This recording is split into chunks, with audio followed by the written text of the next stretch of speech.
Good afternoon, and welcome to the December 30th Governance and Priorities Committee meeting. I'd like to recognize that we are on the traditional territory of the Nanaimo First Nation. Our clerk today is Ms. Sheila Gurry. Today's Governance and Priorities Committee meeting will be held in accordance with the Community Charter and Council Procedure Bylaw 2018, number 7272. As the province is now in Phase 3 of the reopening plan, question period has been reinstated for those in attendance for agenda items only. The question period sign-up sheet is on the table by the double doors to my left. If during the meeting any member of the gallery has a question regarding an agenda item, please write down your name and the agenda item on the sheet. And at the start of question period, I'll call those who have signed up to the podium to address council. The first item on the agenda is an introduction of late items. Ms. Gurry. Thank you, Madam Chair. For late items today, agenda item 6D1, Neighborhood Association Governance Options, we're adding the following delegations: Bill Manners, Dover Community Association; Nancy Mitchell, Newcastle Community Association; Tim McGrath, Nanaimo Neighborhood Network; and Barry Lysing, Stevenson Point Neighborhood Association. And I note he is on over Zoom, not in person. Thank you very much. Could I have a motion for the adoption of the agenda as amended? Mayor Krogh, seconded by Councillor Martman. Any objections? All those in favor? That carries. A motion for the adoption of the minutes has circulated. Councillor Martman, seconded by Mayor Krogh. All those in favor? None opposed. Agenda planning. Ms. Gurry. Thank you again. So starting on page 11 of your agenda outlines this meeting as the last meeting of the year for your Governance and Priorities Committees. And it has the January schedule to be determined still to some extent, but there is a heavy Reimagine component coming in January. So there will be a Reimagine session on January the 10th to be determined. The process and planning for that are ongoing, but you will be notified as we have further details. And then some further to be determined dates for facilities, asset management, green facilities policy, committee structure and operating guidelines, as well as some other items. So that is outlined on page 11 of your original agenda. And any questions or comments on the upcoming schedule, I would take those from the committee now. I see none. Thank you, Ms. Gurry. So on to our first agenda item, Community Wellness and Livability Neighborhood Associations Governance Options. Before I go to Mr. Lindsay, perhaps I'll introduce what we're planning to do today. We have a presentation from Mr. Schulberg, our planner, and then we have 4 delegations lined up to speak. What I would like to do is have Mr. Schulberg present. Council can ask questions of staff at that time. Then I will invite the delegations up one by one to present. After your presentation, I'd like you to sit at one of these seats that is equipped with a microphone, and then we will open the conversation to a general dialogue. I will ask council not to make any motions while community members are at the table with us.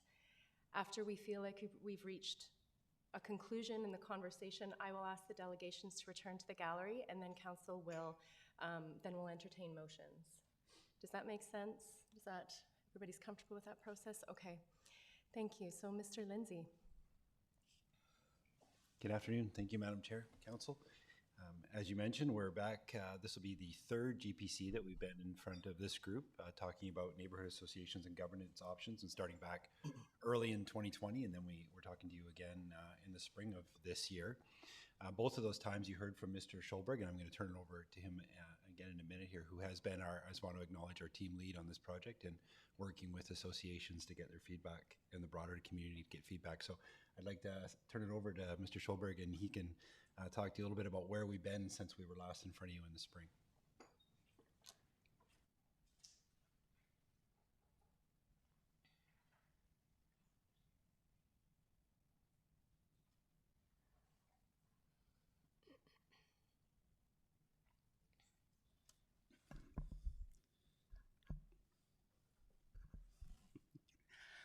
Thank you, Dale, and hello to Chair and Council. So what I'm going to do is provide, hopefully within 10 or 15 minutes, a quick overview of the report before you this afternoon. Maybe I'll just use this one here. Oops, there we go. I did want to note that the report does focus on two key areas, primarily on neighborhood association governance options, and then secondly, on the implementation of a new support structure for neighborhood associations through a council policy, which looks at including existing supports that we've traditionally provided, as well as adding some new ones. So that'll be the primary focus at this point in time. There was, in the April 26th GPC meeting, we did talk also about the Partners in Community program. That is actually going to be treated under a separate report. So that will be forthcoming to you in the new year. But in this case, we're just focusing into governance options. And primarily the reason we did that was because there was definite confusion happening out in the community amongst the neighborhood associations with respect to those different elements. It seemed better to simplify and actually break those into two parts and deal with them in sequence, so through separate reports. As you may recall, direction provided at the April 26, 2021 GPC meeting was the following. The council refer the neighborhood association organizational review, support, and engagement topic to staff to provide the minutes and a summary report to share with the neighborhood associations, asking them to provide further comment and return to a GPC meeting later in the year. In this case, we're a little bit later than was anticipated. Basically, you'll recall at the April 26th meeting, there was definitely concerns raised and a necessity to actually take a little bit of a deeper dive into the matter at hand. So we have done that. Also, there was a direction that council directs staff to develop a Partners in Community program. And again, that will be dealt with in a separate report forthcoming. As directed by council, we did do a series of engagements with follow-up engagements with neighborhood associations further to the April 26th meeting. One key initiative we had was to provide staff did provide the neighborhood associations with additional information, including a short summary of the process to date. This is as of April 26th, and a request to provide additional input. And we did receive that additional input, and it's actually attached to the report before you today. We also held what we call the Continuing the Conversation initiative, which was basically a series of meetings held in July and August. 2 of them were in person and 2 of them by Zoom, where we basically sought additional input from the neighborhood associations at that point. And again, there's an attachment in the report that provides an outline of the information received during those meetings.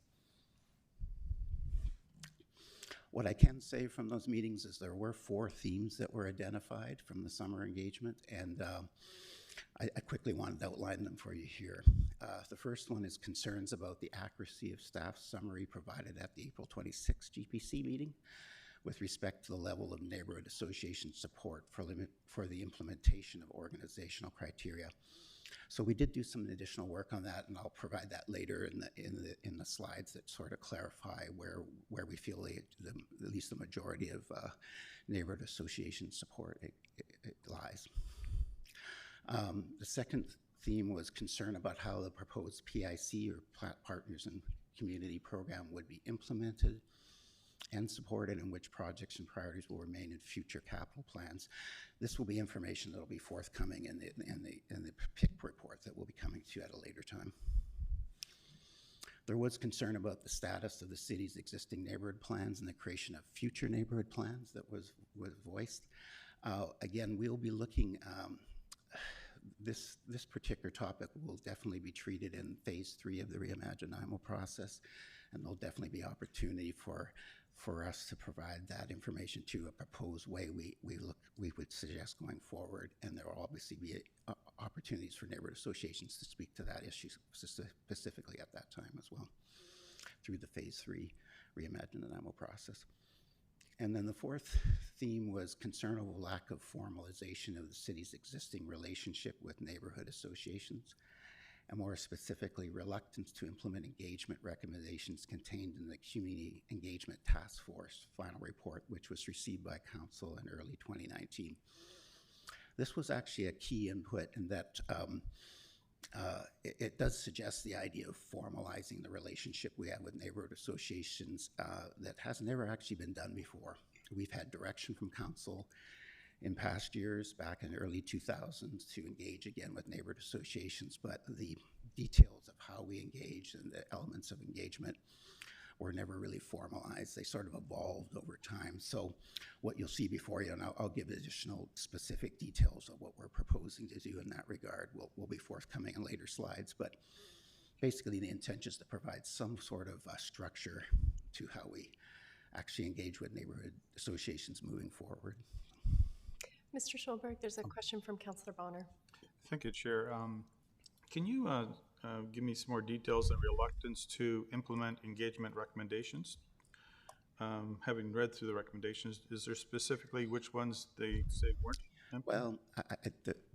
Well, what we did note is that the report was received by Council in early 2019. It was received basically it was received, but there was no specific direction given to staff or to carry out any of the specific recommendations listed there. So, yeah, I think that was mainly the concern, that there hasn't been a specific direction by Council to have staff go forth and implement some of the recommendations that are, or all of the recommendations that are in that report. Good. Thank you. Thank you. All right. So quickly, just to go over the governance options that are before you this afternoon. I'll just quickly run through the three options that are in the report itself. So the first one, and this is the recommended option, would be to create organizational criteria for neighborhood associations. What you see here is, and I'll quickly run through these, are the key elements of those criteria. Have an elected executive that meets on a regular basis, and what we mean by regular basis, at least once a year. Have a membership structure, but not necessarily a fee-paying structure. Hold an annual general meeting and provide a copy of the minutes to the city with updated membership numbers. Keep minutes for executive and general membership meetings. Engage with its neighborhood for input prior to responding to city development referrals, such as rezoning and OCP amendments. And I should note there was a bit of an error in this slide. The development permits would be an informational item, not as an input item. And provide periodic updates to members related to the activities of the group. So basically, this is something you've seen in an earlier form in April 26. It's been slightly modified and brought back to you based on some of the input we received from the neighborhood groups in the last few months. But it's fundamentally the same recommendation that was provided in April 26. We have, though, added another element to it, and then this goes back to the thematic idea that was brought up, that fourth theme that I mentioned earlier, that we'd also look, Council could also look at preparing a policy for, or we could look at a Council policy for Council consideration on neighborhood association recognition and supports, as identified in the report. And again, we'll get into the details of those specific supports a little bit later in the presentation. But basically, the idea would be to formalize these in the form of a council policy and put a structure to how we engage with neighborhood associations in the future. The second option is simply to maintain the status quo and continue to support active neighborhood associations in the city regardless of organizational capacity. So basically continue to do what we've been doing for the last 20 or 30 years as far as our relationship with neighborhood associations as a city. And the final one would, of course, be that the Governance and Priorities Committee provide alternative direction. I did want to note, getting back to that question about neighborhood association support for the organizational criteria, we did do an additional we had done an initial survey back in the 2020s, basically asking about support for the idea of organizational criteria. And then this was after the April 26th meeting, we decided to do a resurvey of the groups just to ensure that where the groups stood after the initial year or so of discussion that had occurred. And simply this identifies, based on that short resurvey that we did, that of the 16 groups, that neighborhood associations that responded, 11 were indicating in favor of organizational criteria versus 5 that were not in favor. So we don't have a consensus here, but certainly there seems, there was a majority support for the idea of organizational criteria. Mr. Schoberg? Sure. The organizational criteria that 11 said they were in favor of, was it the exact same organizational criteria that you had on a previous slide? Yeah, basically that was the intention. Okay. Yeah. So the one that we have that you saw on the slide was slightly modified from the earlier one. So this would have been the April 26th that we used for gauging that input again. Yeah. Okay. Slightly different. Yeah. And this next slide is very interesting. We also decided to reach out a little more broadly to the community, particularly about the question of organizational criteria, and see what the community in general thought of that idea. So we did a survey in October through November, and basically these are the results of that survey. I do have to note that many of the folks that have participated in the survey were also affiliated or members of neighborhood associations, but not all. And this was a response we received basically 100 out of 220 that completed the survey. 127, or about 58%, were in favor of criteria being put into place. 56, or about 26%, were not in favor, and then 37, or about 17%, were unsure on the response to that question. This slide it's actually, you would have seen earlier versions of this at various points. Basically, what we are doing with this slide is to show how we would categorize neighborhood associations going forward if council wishes to put in place organizational criteria. Group A would be groups that meet proposed organizational criteria, and Group B would be groups that do not meet the proposed organizational criteria. What we are trying to show here is just the level of supports that the city would provide to either group. And what you'll notice with Group B is there would still be a level of support provided to those groups. We certainly aren't interested in no longer engaging with neighborhood groups out there. We certainly want to maintain that engagement, but it's just a matter of the level of support that would be provided to groups based on whether they're organizationally meet criteria as an organization or not. So what you will notice is we have a base level of support for Group B organizations, but for Group A organizations, we would provide additional supports. Most of them are supports we've already provided over the years, such as neighborhood plan, annual status reviews, where applicable, if there's a neighborhood plan that's related to an area of interest to a neighborhood association. Capital projects as per neighborhood plans priorities, obviously looking to implement those where possible. Printing support is something we've done for years with neighborhood groups based on a request they make. Not every group requests, it's kind of once in a blue moon, but when they do make requests for helping with printing of notices, AGM notices, those kind of things, we've done that on occasion to help them out. Development referrals, that's something that we currently provide to all groups that are on our radar, so to speak, but in this case it would now be provided only to those groups that meet organizational criteria, the organizational criteria we're proposing. And then the new element in the whole equation is this idea of a neighborhood grant program, and I'll speak to that a little bit later, but basically it would be a new program created primarily to provide assistance for operational needs. So, and I'll explain what that means when we get to it. Mr. Schoberg, we have a question from Councillor Geselbrock. Sure, thank you. Thank you. Thanks for this, and through you, Chair.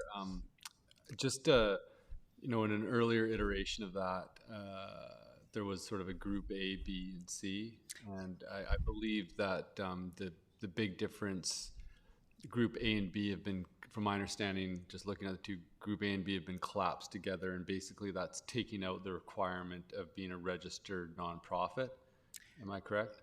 Yeah, some of Group A will be registered nonprofit, about 6, but the remainder would be not organized as nonprofits. Okay, and I did see some feedback from some of the community organizations that, they've got an executive and they meet, but they haven't formally gone through a process. And yeah. I mean, it's not a huge onerous process. It provides a little bit added accountability, so there's provincial reporting required, and I think there are some implications with bank accounts or receiving external, you know, you can easily get other grants more easily if you're a registered nonprofit, just because of the added accountability. And I'm just curious, does that decrease in accountability because not being a registered nonprofit expose the city to any liability, or are there drawbacks from not requiring that, or really it doesn't make a difference?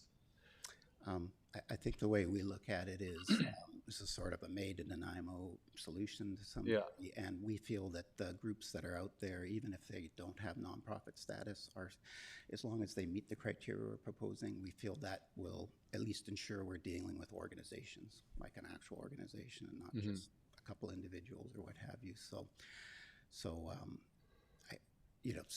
yes, I would say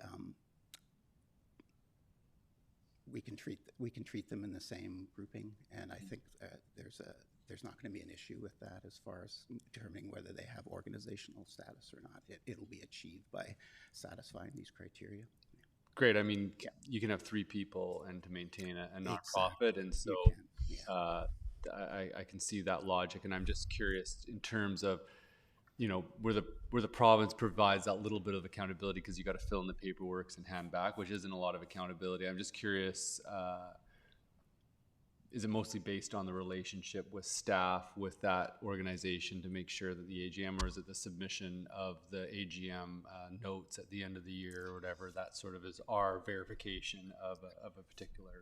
Absolutely, that's definitely what it'll be. It'll be, you know, there'll be obviously at least some yearly monitoring that occurs, but it's fundamentally what we see through the AGM and the membership mix that's there, and how they form their executive.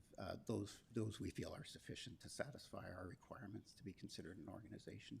Great, and from what I saw with the staff liaison and that, I mean, there'll be enough of a relationship there that the staff will have a pretty good idea of, you know, what the level of organization is. So Absolutely, that will definitely be the intent, and it's a service level that we're providing too by having a two-way communication with the groups as we go forward, and definitely the staff liaisons are crucial for that. Great, thank you. Yeah. Mr. Schulberg, I also have a question about this slide. So in the Group A, neighborhood plan annual status review where applicable. Who determines where applicable? Is that an annual thing once a neighborhood plan has been developed, or is there a queue that you have to get in? How does that work? Well, what I can say is we've done this for about 10 years with various neighborhood plans. It's usually part of particularly the newer ones that have been adopted, like the South End Community Plan, the Newcastle Brecon Plan, the Herod Plan. There was a monitoring requirement placed in there as part of the plan to at least meet once a year to do monitoring. On the plan results and progress, that sort of thing. So we've done that for a number of years. We've fallen off a little bit on it in the last 2 or 3 years because community planning was reorganized, and now we're back as community planning, and certainly the intention is to get back in that. I should note, though, we do have this larger question about neighborhood plans going forward through the Reimagine Nanaimo process, and to some degree we need to see where things stand there ultimately, particularly with council direction and, to determine how that would be done in future. But assuming the system stayed the same, for example, the idea would be through liaisons to engage with groups at least once a year to have a session that reviews neighborhood plan. That's how we've done it traditionally over the past 10 years or so. Okay, thank you. We've got a couple more questions. Councillor Turley. Thank you, Chair. Through you to staff. I'd like some clarification if I could, because I'm not 100% sure on what I'm speaking about here. And that is the granting process and who's eligible and who isn't.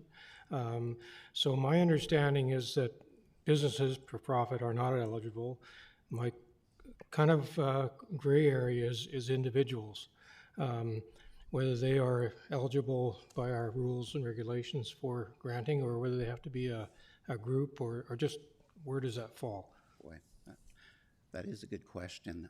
What I can say is that it did occur to us to clarify, say under the community charter, in what situations we could provide grant assistance. And basically the only caveat that is there is you can't provide assistance for business concerns. Basically that's not allowable. However, it's pretty open-ended beyond that, how city cities look at granting support to different other types of groups out there. I can't speak to individuals, but I can speak to other groups out there. You could be organized as a nonprofit, but you don't have to be in order to, and in fact, we have a number of grant programs where best practice would be neighborhood, organizing as a nonprofit association and providing grants to them. But we have situations, for example, with our social grants, social planning grants, we have a category that says if you're a neighborhood group, we'll also consider supporting you on an initiative that you apply for. So it can be it can be open-ended. It's really the for-profit that we can't do without, that's just not a don't go there kind of thing. But every other form of group we can support through various grant programs that we have. Yeah. Thank you. And, Councillor Geselbrock? Thank you. You may be answering this question further down, so if it's coming later on, please. But just looking at the difference between the two slides from the previous one that had 3 sections. This one, before it said neighborhood operational grant stream, and then this one says neighborhood grant program. Was there a bit of a change in sort of what type of granting ideas, or is that fleshed out sort of where it says like the number of what type of supports are going to be provided? Definitely. The idea, we ended up calling it neighborhood grant program to just allow more flexibility in how we actually craft it should council ask us to go forth and create such a program. Okay. There's even the question, originally we were thinking only nonprofit neighborhood associations could tap into that program, but actually after having some discussion with the neighborhood groups themselves over the last few months, we thought we should actually look at maybe opening up the scope of that a bit further, and for groups that are in Group A, for example, all groups to be potentially able to tap into that support. So the key thing is, if you give us direction to go forward with the neighborhood grant program, we will be bringing a separate report back to you with an actual fleshed out and detailed grant program so that you can see how it actually is constructed and what we had actually proposed that you consider. So, so some of those items are a little fluid right now, but the intention would be providing neighborhood grant support to Group A neighborhoods, and the details will be forthcoming. Great. Actually looks. Thank you. Okay, that's it for questions. Please continue. Thank you. So this last section is really just to quickly outline the existing, the neighborhood association supports that we're looking at formalizing through a council policy.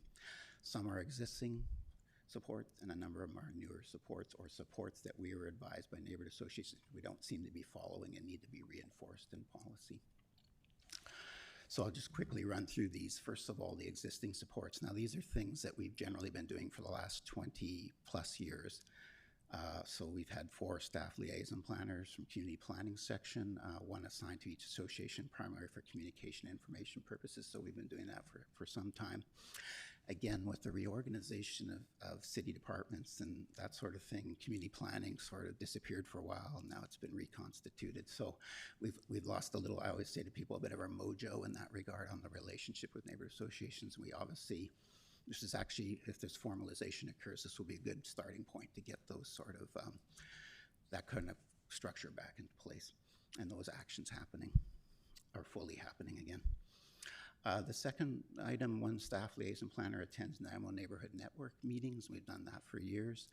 There were 3 times a year when they had physical meetings. Now that we're in the Zoom era, it may be different kind of animal, but the point is, if the neighborhood network would like us to be there, we would like to be there as a have at least 1 planner there as a resource person, as we've done in the past. Number 3, staff liaison planner available to attend neighborhood association meetings or AGMs upon request. And we've done that for many years, particularly for AGMs offered. If there was an interest in having a city staff person from the community planning section there, we'd be happy to accommodate at their AGMs. So we've done that on occasion. Printing support on requests, primarily to print mailouts or handouts produced by the association. So that's something we've done once in a blue moon, but we've done that in the past as a service to the neighborhood associations. Number 5, provide a neighborhood network meeting space. We've done that for many years. Pre-COVID, SARC boardroom. That's goes back to the early 2000s, and they had their 3 yearly meetings there.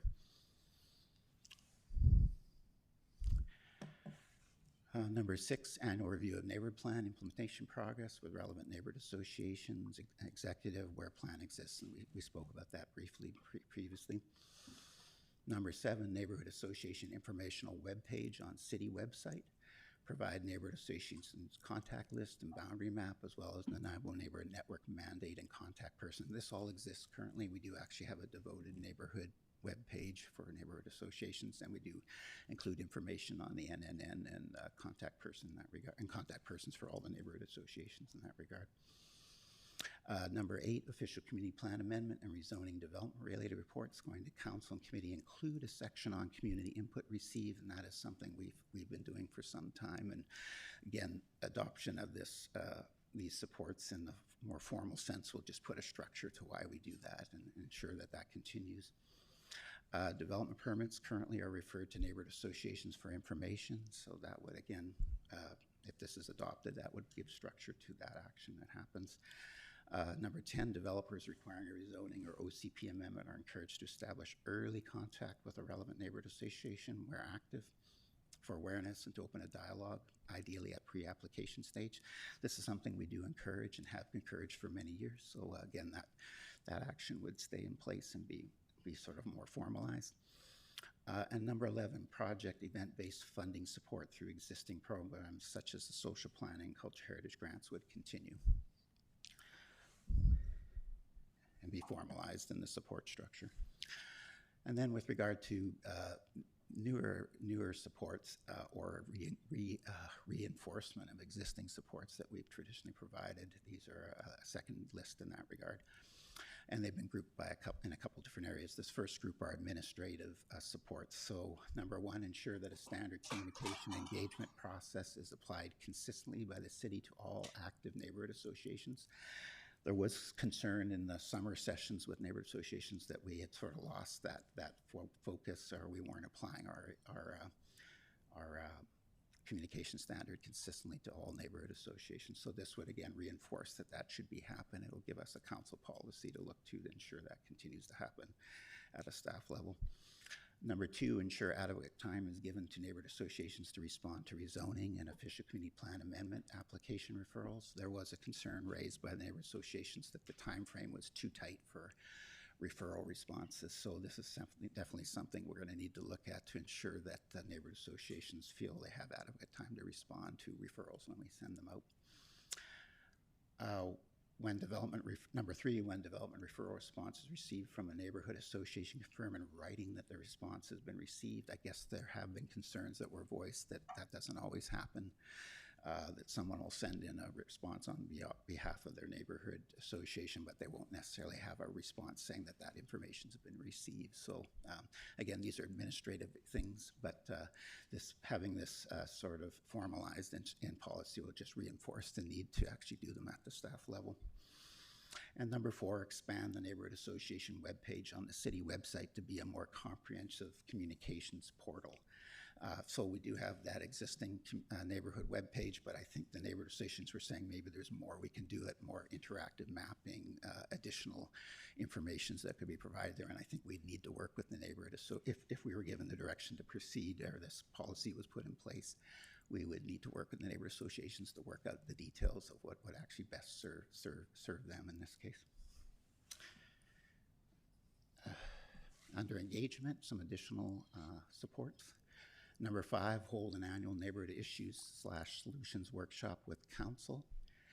This was actually an action taken directly from the community task force, community engagement task force report that was provided to council in early 2019. So something that can certainly be arranged by staff in collaboration with the neighborhood group associations and with city council.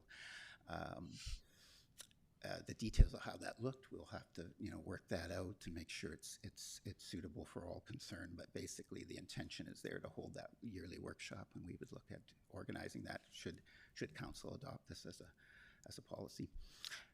Number 6, ensure that any rezoning or OCP amendment application submitted to the city includes a summary of community engagement undertaken by the developer. That's something there was some question from the neighbor associations whether that was done or not, and this would just ensure that that happens with respect to the reports that are provided to council. That information either is attached, what form of engagement occurred, or it's summarized by city staff. Number 7, for information purposes, include neighborhood associations and stakeholder management plans for city capital projects within their boundaries. This was an interesting one because a number of the associations noted that there may be a street improvement happening in their area, utility improvement, that sort of thing, but they're not necessarily on the stakeholder management plan list, which was problematic because they would not know something was happening and still the work was going on, so they had no opportunity to note that to their community or their members. This would it would be a fairly straightforward thing that they could be added to the stakeholder management plans where those are created for city infrastructure projects and other types of projects. Under educational, there were two additional supports. Number 8 would be provide an annual Planning and Development 101 session to Nanaimo Neighborhood Network or individual neighborhood associations upon request. Also create a development toolkit for citizens that provide a user-friendly understanding of the city's development approval process. And again, these were generally derived from the discussion we had in the summer with neighbor groups, but also from the Community Engagement Task Force report as well. And we actually do have a Planning and Development 101 session in the can, and it's already been used actually for one neighborhood association. So it would be very readily possible to implement these with other neighborhood groups upon request, or even the neighborhood network. And the development toolkit would be something, I think, I recall years ago a development toolkit of this sort existing. It would be something we need to create and then provide as a user-friendly document for basically citizen information about how the development process works at the city.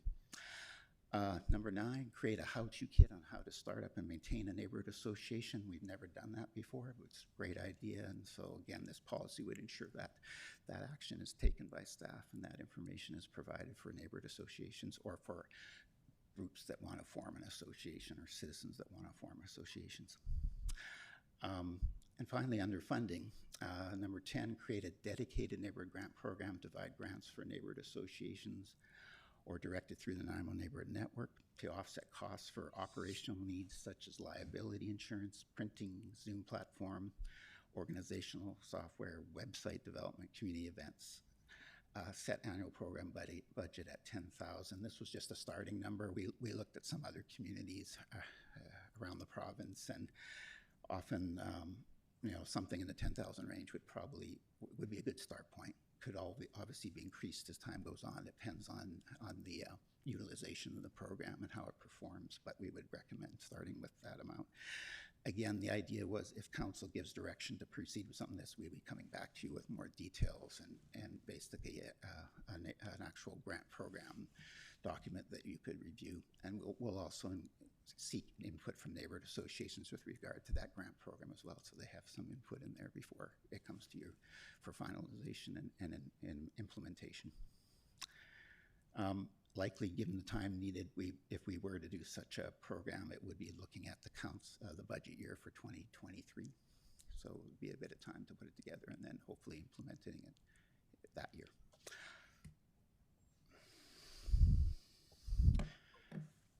And thank you very much. Thank you, Mr. Schulberg. I don't see any further questions. Oh, Councillor Bonner. Just wait to see if anybody else want to jump in. Thank you very much for the presentation. I like many of these proposals here. A couple of things, if I may. What would happen if we got a new neighborhood association? I know that the Bradley Street folks are talking about making one up. Does that mean we're going to create a new neighborhood plan, or what would be the process during that part? I think, well, for example, amongst the groups that were in Group B, for example, there's about 6 groups that I would currently say are in that category. Of those, 2 have indicated they want to organize more formally and then be considered in Group A, and Bradley Street was one of them, and also Dover is looking to do that as well. So in those cases, if they show us, we have a transition year I think we'll need to go into this first year. Mm-hmm. We're going to generally recognize the organizational capacities of the groups that are out there based on input we've already received over the past year or 2 years. The idea, though, would be toward the end of this 2022, we would obviously review the AGM results to see where these sort of groups stand. So in the case of a group that's informal, if they are able to demonstrate they meet the organizational criteria, particularly the AGM executive membership structure criteria, we would then be looking at placing them in that group for future service level considerations. I don't know if that's getting to the question you're asking, or Yeah, I think so. On number 6, don't we always get these already? Because I remember looking at the applications, and there's always feedback from the neighborhood association and citizens, for that matter. Have we not been doing that, or did we miss a few? My understanding is we have been doing that, but there was, I think, some concerns whether that was happening, maybe more from the group discussions we had in the summer, but my understanding is we have been doing that for many years. Okay. And number 10, if I may, is that 10,000 per association or 10,000 for the whole thing? Well, I operate some big grant programs at the city, 20,000 for the Heritage Facade Grant Program and 12,000 for the Heritage Home. It would be total grant amount to start with for all. In other words, individual grants may be something that we break down into $500 or $1,000 increments, those sort of things. Yeah. And further to that, I know Victoria has in the report there. Victoria has $120,000 they do for community grants, but I think that's something different than this. This is more administration costs. This is really intended for operational needs, and again, those lists that you see there: liability insurance, printing, Zoom platform, organizations. These were actually identified in our discussions over the summer. These are the kind of things, and it may be. Exactly, it may be $200 for doing their own printing, or Zoom platforms apparently are $500 a year to create your own platform. So there's those kind of costs is the level we're talking about here. Yeah. And do we have any idea how much we spend now? On like support needs? We do things with neighborhood associations right now and do provide printing and other supports like that. Do we have an idea on the cost? I'm just thinking of some of the ones I've been involved in over the last few years, particularly for printing, for example. I mean, a lot of it's in-kind staff involvement with groups, so we don't charge for that or quantify that. But things like a group says, could you help us with our AGM notice being put out? NOCA was one that we did not too long ago. That was about $200-300 for printing the amount of AGM notices that they needed. Generally, we do black and white just to avoid the additional cost you get with colors. So as long as they create a black and white notice, we put those out. And yeah, their $300 range would be an example of that kind of cost.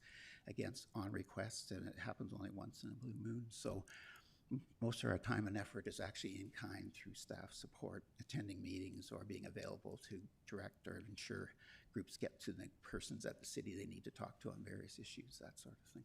So in terms of budgeting, would this 10,000 be beside the continuing staff support that would carry on anyway? Yes. It would be separate sort of thing, I'm guessing. Yes, it would be there for them to tap into if they're so inclined to apply for it. Otherwise, the base service levels all the other base service levels would still continue. Yeah. Okay, thank you. Yeah. Mr. Lindsay, did you have something you wanted to add? At one point, a councillor used to sitting on the other side of the room.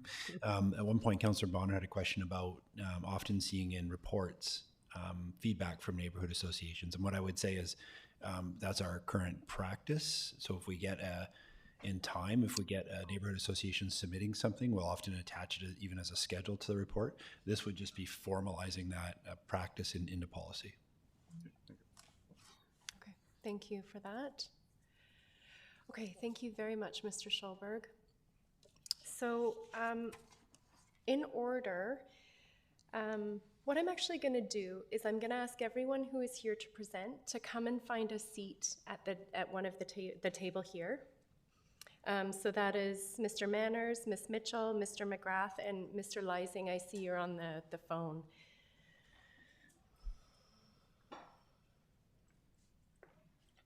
So we're trying something a little bit different with this GPC, and we're going to have you guys write in the conversation with us. And each of you are going to be given your time to present. Council, I'm going to ask, unless you have anything really specific, that we hold our questions until the broader conversation. So we'll go through 4 presentations, and then we'll have an open dialogue. So, and a reminder to Council that no motions will be entertained while the community members are at the table with us. So, Mr. Manners, you're first. And it's pretty self-explanatory. Request to speak. It's on? Yes, it's on. Okay, thank you. We've had discussions loosely in the Dover Community Association. We have yet to be formalized as a group. In the past 10 years, we've had various annual meetings and various meetings when things have come up that impact the Dover community area. So we've had directors. We don't have a president, vice president, a secretary, treasurer. We have directors. And we are all in favor of formalizing our group, even to the extent of going to a nonprofit. We don't have any objection to that. We do ask, how prepared is council going to be to recognize the input they get from the neighborhood associations? A lot of times when neighborhoods, and not just Dover, but a lot of time when various neighborhoods have presented to council, their input has been ignored, or it's been perceived to be ignored. Personally, and this comes from me, not from the Dover Community Association, regarding the minutes, the AGM, I don't have any issue forwarding the AGM minutes to the city so that they're aware of who the executive is. The regular meeting minutes, those will be posted currently to our Facebook page and whatever page we have in the future. But as far as submitting them directly to the city, I'm not 100% in favor of that, because a lot of the discussions will be on things that it's public information, but we're not going to say here. If you want it, you can do the same as us and look for it. Regarding the advance notice on agenda items, it's one thing that we're really concerned about because, and I'm going to give you an example of what happened last week. On Thursday, I received information about a meeting on Monday. So I had from Thursday, when I got the information at 2 in the afternoon, until 11 o'clock the following Friday, which was the next day, to get my presentation in. And then I had to scramble for the weekend and prepare my presentation to give to council on Monday. And that's just not enough time. I didn't have time to go to the Dover Community Association and say, what do you think? There was no time. I hardly even had time for myself to think. So advance notice on that really has to be given. Perhaps we can be given advance notice on agenda items. Like, it's coming up on December 13th. We don't want to find that out on December 9th. Chris mentioned about the funding and the transition year. And I'm glad he mentioned that, because I had a question about that. And that's all that I have to say right at the moment. Thank you. Thank you very much, Mr. Manners. No. Ms. Mitchell. And I'm sorry, I should have asked you if you could each say who you're representing. That would be great, your name and who you're representing. Great. Well, I'm Nancy Mitchell, and I'm with the Newcastle Community Association. And it's so nice actually to be here around the table looking at you rather than with a Zoom meeting. This is so much better. And with me is Karen Kowicki, who's the president of the Newcastle Community Association. The other members of our executive, I think, are still in bed recovering from our very successful Illuminite last night block party on the 500 block of Vancouver Avenue. And we had lots of people from the community out. And if you have time, take a drive through the neighborhood or walk through the neighborhood, and every building and every resident has really got their lights going for Christmas this year. So this is our second year, for which we actually did apply for a grant from the city, from social grants, of which we got a grant. Thank you very much. And that had helped with our cost for Illuminite. So let me start out by saying that our association is strongly supportive of ensuring that neighborhood associations are credible, first of all to themselves, and secondly to the city of Nanaimo. Only in this way can we ensure that the Newcastle Association is transparent and accountable to our residents, and that there is no confusion when our organization purports to speak for the community. We've been in a situation where there has been a community association in our neighborhood, which for 10 years, if not more, never had an annual general meeting, never had an election, and still purported to speak for people in the community. That wasn't a very nice situation, and certainly hasn't ended amicably. And as a matter of fact, that other community association is still on the city's list of active community associations in Newcastle. So we are strongly supporting recommendation 1. We have been supporting that all along. We're quite prepared to have AGMs, and we find that holding AGMs and providing regular feedback on issues and activities has been successful in engaging our neighborhood and what's going on, and their participation in development, and also in things that we are just trying to hold our community together, because we do have a lot of issues in Newcastle, and we want to help our people in the community. So in regard to recommendation 2, which is really go away and establish a policy on how do we implement this, I've already emailed to all of you at least some of the concerns and things that we consider important in this list. I just wanted to highlight a few, and we'd ask that hopefully you could direct staff to include our comments in the preparation of the policy, which is going to include all association comments in that, so that they have some direction that, yes, these are worthwhile considering and putting together a policy for neighborhood engagement. We strongly support, for example, an annual neighborhood issues solutions workshop. Councillor Bonner, that was one of the engagement task force primary recommendations in our report of 2018. And that hasn't happened. So those are the kind of engagement task force recommendations that haven't happened. That was a great neighborhood sort of geographic approach to discussing issues. And I think it was one of the first things that you did as a new council at the time. We're also, we'll thank you for the financial resources for operational activities. We've just produced a flyer, for example, in Newcastle Association, which is a who to call list for everybody in case you need to know who to call about bylaws or anything else. And it also was a good introduction about the community association, and thank you very much for printing that for us. So we've managed to take advantage of everything that we could find within the city to support the neighborhood association. And we also look forward, and here I look at Dale, Lindsay, to our first ever review of our neighborhood plan for Newcastle Brecon, which was actually passed in 2011. We've never had a review of our neighborhood plan from the city, so we kind of now like to see that written in stone, and we'd be happy to participate in it.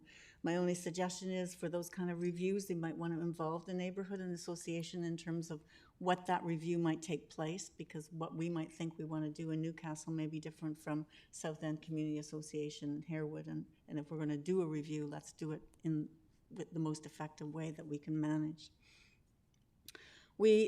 Our biggest concern, I guess, in all of this list of things is that how do we improve the process of consultation and presentation of community concerns regarding official plan amendments, rezonings, and development permit applications. These are the big things that we deal with as a neighborhood. These are the things that we need to be involved in early and often. We find that we meet with developers who are onto a certain project and find out they've been discussing a project for a year with staff without any kind of discussion at all with the community. And we end up a year later at loggerheads when we could have resolved issues early in the process, much early in the process. We believe strongly that the city should consult with neighborhood associations early in this process, and not just rezonings and official plan amendments, but also development permit applications. There seemed to be some reluctance on the part of the city to involve the community in development permit applications. And where there are variances involved, that's where the rubber hits the road. And that's usually where there is a conflict between what the community might think is the neighborhood plan and what the developer or city staff might think. And these things we have to discuss early. And if in your report, for example, there's attachment F is, I think Councillor Bonner referred to it, is the City of Victoria's Community Association Land Use Committee terms of reference. They have a very formal relationship with neighborhood associations. I'm not exactly saying that's maybe the step that we need to go here for a Made in Nanaimo solution, but it requires that all official plan amendments, zoning, and development permit variances go through the neighborhood associations, and there is a process that's described there. I think what we can do in Nanaimo is bring our development approval procedures and notification bylaw, which was passed in 1991, I think we can bring that into the 21st century and create some opportunities in that bylaw to strengthen the involvement of neighborhood associations in planning applications. And not just planning applications, but transportation, parks and recreations, all of these things affect our community. And you know, we don't have an opportunity very often to make a contribution to that. So my last comment, which really doesn't refer specifically to this process, but we certainly appreciate, with respect to Reimagine Nanaimo Council, having taken the initiative to involve the donut economics. And I can see Councillor Bezelbach is going to see what I say here, is that in that donut economics, there's something called political voice. And we are finding that, you know, it's difficult for us to discover in the documents any attention being paid to identify those indicators for political voice. And it's one of the principles and foundation of donut economics. So I'm suggesting on behalf of the Nanaimo Neighborhood Network that you use that organization to try and help assist in identifying some indicators that we can use for that political voice component of the donut economics, and we can build that into Reimagine Nanaimo. So that's it for me. Again, we would ask that council actually give some direction to staff to say these kind of issues that we've pointed out from all of us should be discussed by staff when they're putting together this policy on how to respond to and engage community associations. Thank you. Thank you very much, Ms. Mitchell. And there's no questions, so Mr. McGrath. Hi, my name is Tim McGrath. I'm here representing the Nanaimo Neighborhood Network. The NNN is the umbrella organization for the various neighborhood groups here in Nanaimo. Our membership is 22 members, with most seats occupied, but not all. It is important to state that the Nanaimo Neighborhood Network is here for the members and to help the neighborhood groups to facilitate the exchange of ideas, the methodology to bond and encourage and help each other. Each group is unique as the neighborhoods themselves. All of the organizations are volunteer driven, and the NNN appreciates each and every organization and all its volunteers. As a collective, we are here because we believe in the power and importance of neighborhoods. Like the individuals on City Council, we are all unique. The NNN is a collective. I have not been able to come to a decision on the issue here. Some agree, some disagree, some have not voted. The NNN will continue to operate as we have in the past. Each neighborhood group will decide individually whether they will have a delegation at City Council meetings, and we have requested that they respond quickly. Thank you. Thank you, Mr. McGrath. Mr. Lysing, you're up. You're on mute. Yeah. Thank you. Thank you for this opportunity. I'm going to try to just build on what others have said. Stevenson Point, we appreciate this opportunity, but as Bill Manners said, we haven't had the opportunity to really poll our members on what they've read in this report. We circulated it out to all our members, which constitutes about 50% of Stevenson Point. I'm still receiving feedback as of about an hour ago.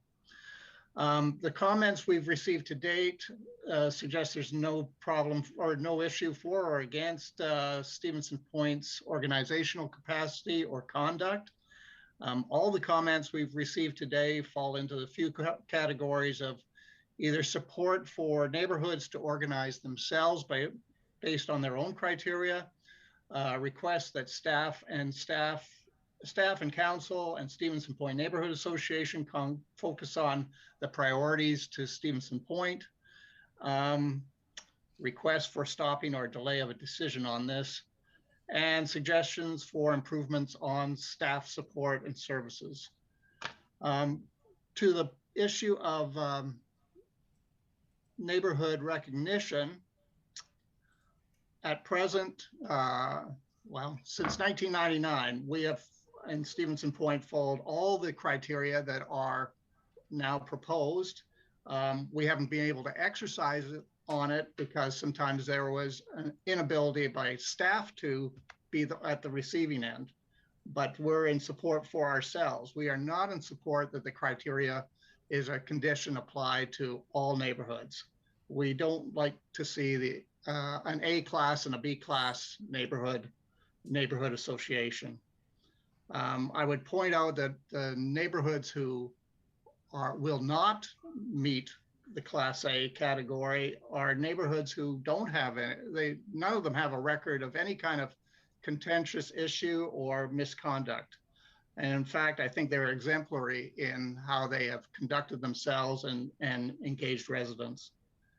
The only reservation of the criteria that we will continue to follow, but the only reservation that we have is the condition for minutes. And we would be open to that. We would ask that staff provide some reciprocity and give us minutes of their internal meetings about neighborhood issues.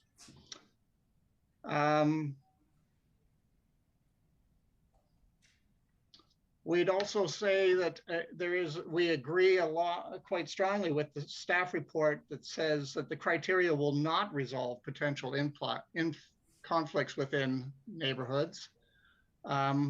We don't think that, we think that giving recognized status to one group gives them a heads up, almost an exclusive to any other neighborhood group who may come to city or council's attention. We don't think they should have to compete with Stevenson Point Neighborhood Association for some kind of recognition. On staff support and services, we're couldn't say enough about Nancy Mitchell and Newcastle's efforts trying to come up with more nuanced conditions of how staff could support us.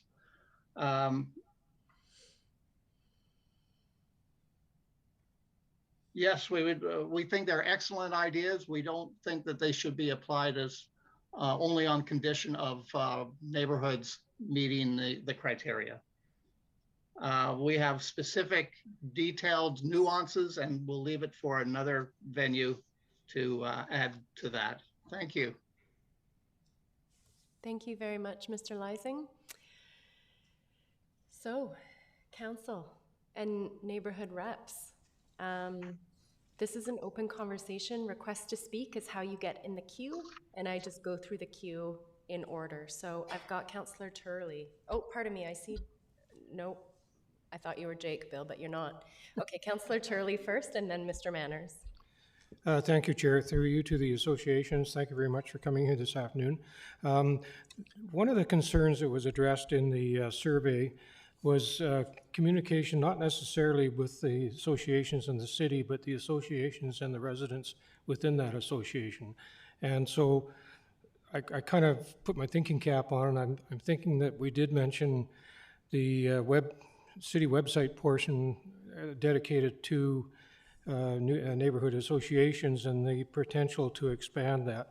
And the one thing that I was thinking of, and I probably should ask the question first, do most associations email or communicate to all of the residents within their association, or would it be easier to forward that information to the city website so it can be downloaded on the neighborhood association so that people can be directed to look for that information within their neighborhood there, as opposed to relying on volunteerism to try to get it out to everybody? Someone would like to respond? I'll turn your mic on. Bill, go ahead. Yeah. Just to answer, excuse me, just to answer Councillor Turley. The Dover Community Association has had their own website for quite a few years. It was open for anybody to read. In discussions that we had with, excuse me, in discussions that we had with the involving the Uplands Walk, we had a lot of hits on our website. People were going to it constantly. Due to the lack of issues, the website was stopped because it was at a cost of $55 a year, which wasn't a lot, but it was still $55 a year. So then we went to a Facebook page, and it's a public open Facebook page for anybody to look at. As far as emails, every email that I've received, I answer. Since the Bauer group came up, I've had 33 emails that I've answered in the last 4 days. Thank you. Okay, and then Mr. Manners, you also had something you had a question you wanted to raise or something you wanted to ask? Yeah, two things that I wanted to bring up. Well, two things. The neighborhood plan. In the past, and I'm going back a few years, there was various neighborhoods that had neighborhood plans made up. In 2013, I approached city staff about having a Dover community plan because we had never had one, and being a newer neighborhood with mostly residences and very little features, such as we have the one meeting hall at the rugby club and we have 2 schools. That's what we have in our area. All the rest is residences and businesses. So we asked for a neighborhood plan about 2013. 2016, when it was brought up again, we were told that we were in the queue. And then in 2018, we were told that neighborhood plans were put on hold. There wouldn't be any neighborhood plans, new ones happening at the time. That was right after Harewood had theirs. Regarding the Victoria comparison, the city of Victoria quite a few years ago developed a community plan when they broke the entire city into individual groups. At their discretion, they determined the boundaries. Each area was given the opportunity to form an executive to represent their area. And it was all organized by the city, and it was done according to the city's maps. Here in Nanaimo, over the last few years that we've had neighborhood associations, which is quite a few, the boundaries were determined by the neighborhoods. Most of them were selected by the people that were interested in starting it. An example that I'll give you is the Stevenson Point. They have their boundary, and the city's boundary is different. What the city sends them information on is larger. The Dover area, when we first started, we elected to have our area determined by the census. So all of the information that comes in from Statistics Canada relating to Dover affects our area. All of the information from the RDN affecting Dover is the entire area. And that's different than almost every single association in Nanaimo. So neighborhood plans and comparing us to Victoria are really not applicable today because we're not having them being done. And the Victoria comparison's way out. Thank you. Thank you for those comments, Mr. Manners. Oh. Your Worship. Thank you very much, and thank you very much, and thank you to all of you for taking the time to come out today. Let me just tell you what the general proposition I have around community associations is that there's essentially 2 points. One relates to community, and that's a broad thing. That is encouraging a sense of community, perhaps developing local projects, dealing with local issues that are particular to that neighborhood, if you will. And the second point is to communicate, advocate on behalf of the people within that specific geographic area. Those are the 2 general points. Now, I heard Mr. Lysing say he doesn't support the concept of what we'll call it a 2-tier system, if you will, as set out in the graph, where you've got one that's much more formal and more organized. And yet, at the same time, I'm very conscious of the fact that most of you, I think all of you, I can say, represent associations that are fairly well organized. You're already doing a number of the things that are recommended. I'm with Mr. Manners. I don't support the necessity of incorporating a society. I think that's going too far. But at the same time, I'm conscious of the fact that there are some neighborhoods in this community that, even though they may have an association name, don't have a sense of community. I think it's fair to say that Sika is a good example. Harewood's been active for a very long time, as Mr. Grath has pointed out. There is a sense of community. And when you hear from that association, Chase River is another very good example. They've taken a position on Sandstone in a formal way, which is arguably wouldn't be supported in other parts of the city. And indeed, we'll probably find when we get to a public hearing, there will be other associations that will be coming forward and saying, oh no, that's the last thing we want is a development of this kind in our city. So I'm also conscious of the fact that some neighborhoods are more transitory than others, and all neighborhoods are transitory. My wife and I are the old people on our block, without question now. 35 years, and everybody else has died, moved on, et cetera, and that's a standard single-family dwelling neighborhood with the subject of a village on the green. So I guess what I'm looking for is a comment from all of you around what we'll call it the 2-tier approach, and what exactly should council be paying attention to. With great respect, if I hear something from Sika, and I use Sika as an example because I've spent a lot of time in my old days as MLA attending their meetings. If I hear from Sika, I've got some confidence that they're speaking on behalf of the neighborhood. If I hear from, well, I'm looking at Nelson Allen back there. If I hear from his neighborhood, I'm not sure if they're organized to the same level. And if I hear from them, Mr. Barclay I see here today, are they speaking for the whole neighborhood? Are they speaking for themselves? So I guess, as I say, I come back to it, forgive the ramble, but a general comment from all of you about how you feel about that would be useful to me in understanding where we should be going with this.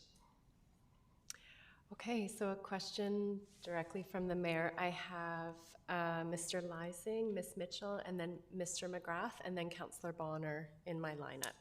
So, Mr. Lysing, over to you. Thank you for the question. You're correct. We all come from different, with different pressures and with different backgrounds. In the case of Stevenson Point, we have never approached, no chairman, no executive have ever approached council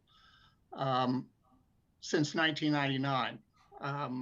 And no council member has ever contacted Stevenson Point Neighborhood Association in those 20 years. And maybe that is because we do not purport to represent either Stevenson Point members or Stevenson Point in total. Our function, maybe differently than other neighborhoods, is purely disseminating information from the city, sending it out to residents. We encourage the residents, if they have a position, to contact council, and we will provide them, if at all possible, with any background history to the neighborhood, etc. So I'm a little bit at sea of how to answer your question any more than that, because we just have not purported to represent the neighborhood in that regard in terms of development applications, OCP amendments. We are about projects that the neighborhood or questions that the residents have. Thank you. Thank you, Mr. Lysing. Ms. Mitchell. Yes, just in answer to the earlier question from Council Turley about our communication with our community, we have a monthly meeting which is primarily set up by email and then done by Zoom. So our real way of getting in touch with our members is by email. We've also, of course, not all members of the community are necessarily on that email list, which is why that we had to circulate and wanted to circulate a brochure throughout the neighborhood. But like most horses, you can lead them to water and they can't drink unless they won't drink necessarily. People in the neighborhood said, well, I never got this. But we had volunteers actually from the community policing actually going around and stuffing these in people's doors and mailboxes. So we've done a good job. We haven't only been really operating for the last year. So we've done a good job so far in trying to get people at least aware that we exist. And we do meet monthly by Zoom. Someone on our executive just happens to have a professional Zoom, so that's kind of makes it easier for us to have a meeting with 10 or 15 or 20 people to bring people up to date on what we were doing. We've also, we're in the process of trying to set up a website, which we've never had before. Newcastle's never had a website really. And trying to do all those kind of things to get the word out as to what we're doing. In response to your question about two-tier approach, it's your decision to make. I'm so happy to be on this side of the table and not on that side of the table. But from Newcastle's perspective, given the history of our community, and our community is unique. It's a heritage community, really. About more than 20-30% of our buildings were actually residents built before 1930. So, you know, it's special to us, and it's also not a census tract, unfortunately, but it's a very historical, actual physical piece of property because of the way that was developed. And we feel that, and we have a neighborhood plan. So someone really has to look after that neighborhood plan and has to be the guide for it and the steward of what it was that we decided as a neighborhood to do in our neighborhood. And that's very much the role of the community association. And given our history with other community associations, we obviously prefer that. We think community associations should be credible to their membership and credible to the city. And we find that having an annual general meeting, sending you the minutes of our annual general meeting and our elected representatives and our membership on a yearly basis is something that we're prepared to do. And I know that there are other community associations that are thinking, that's probably a good idea.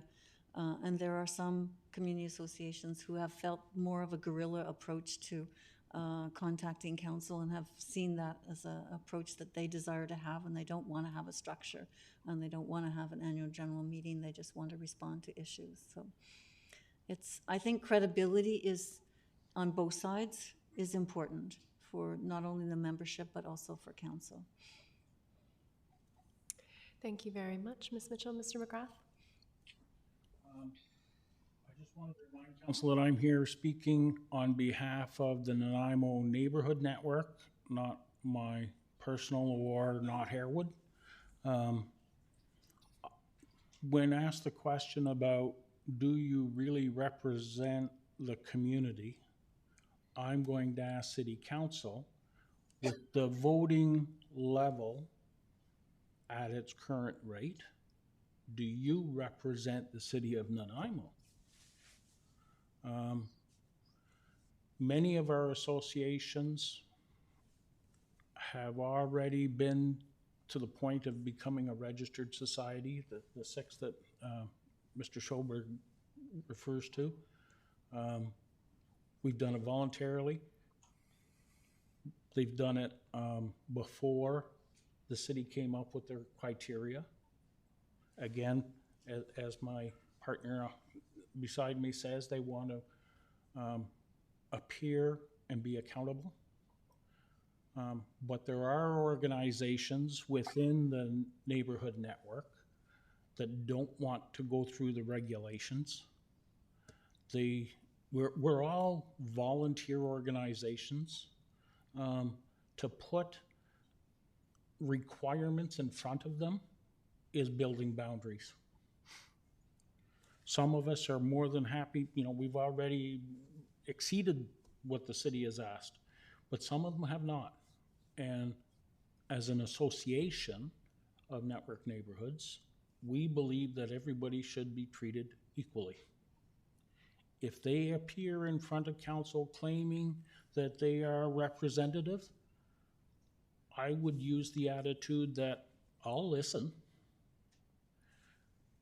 I'll give you the same opportunities as the ones who provide all of the detail, who have the society papers, who have AGMs,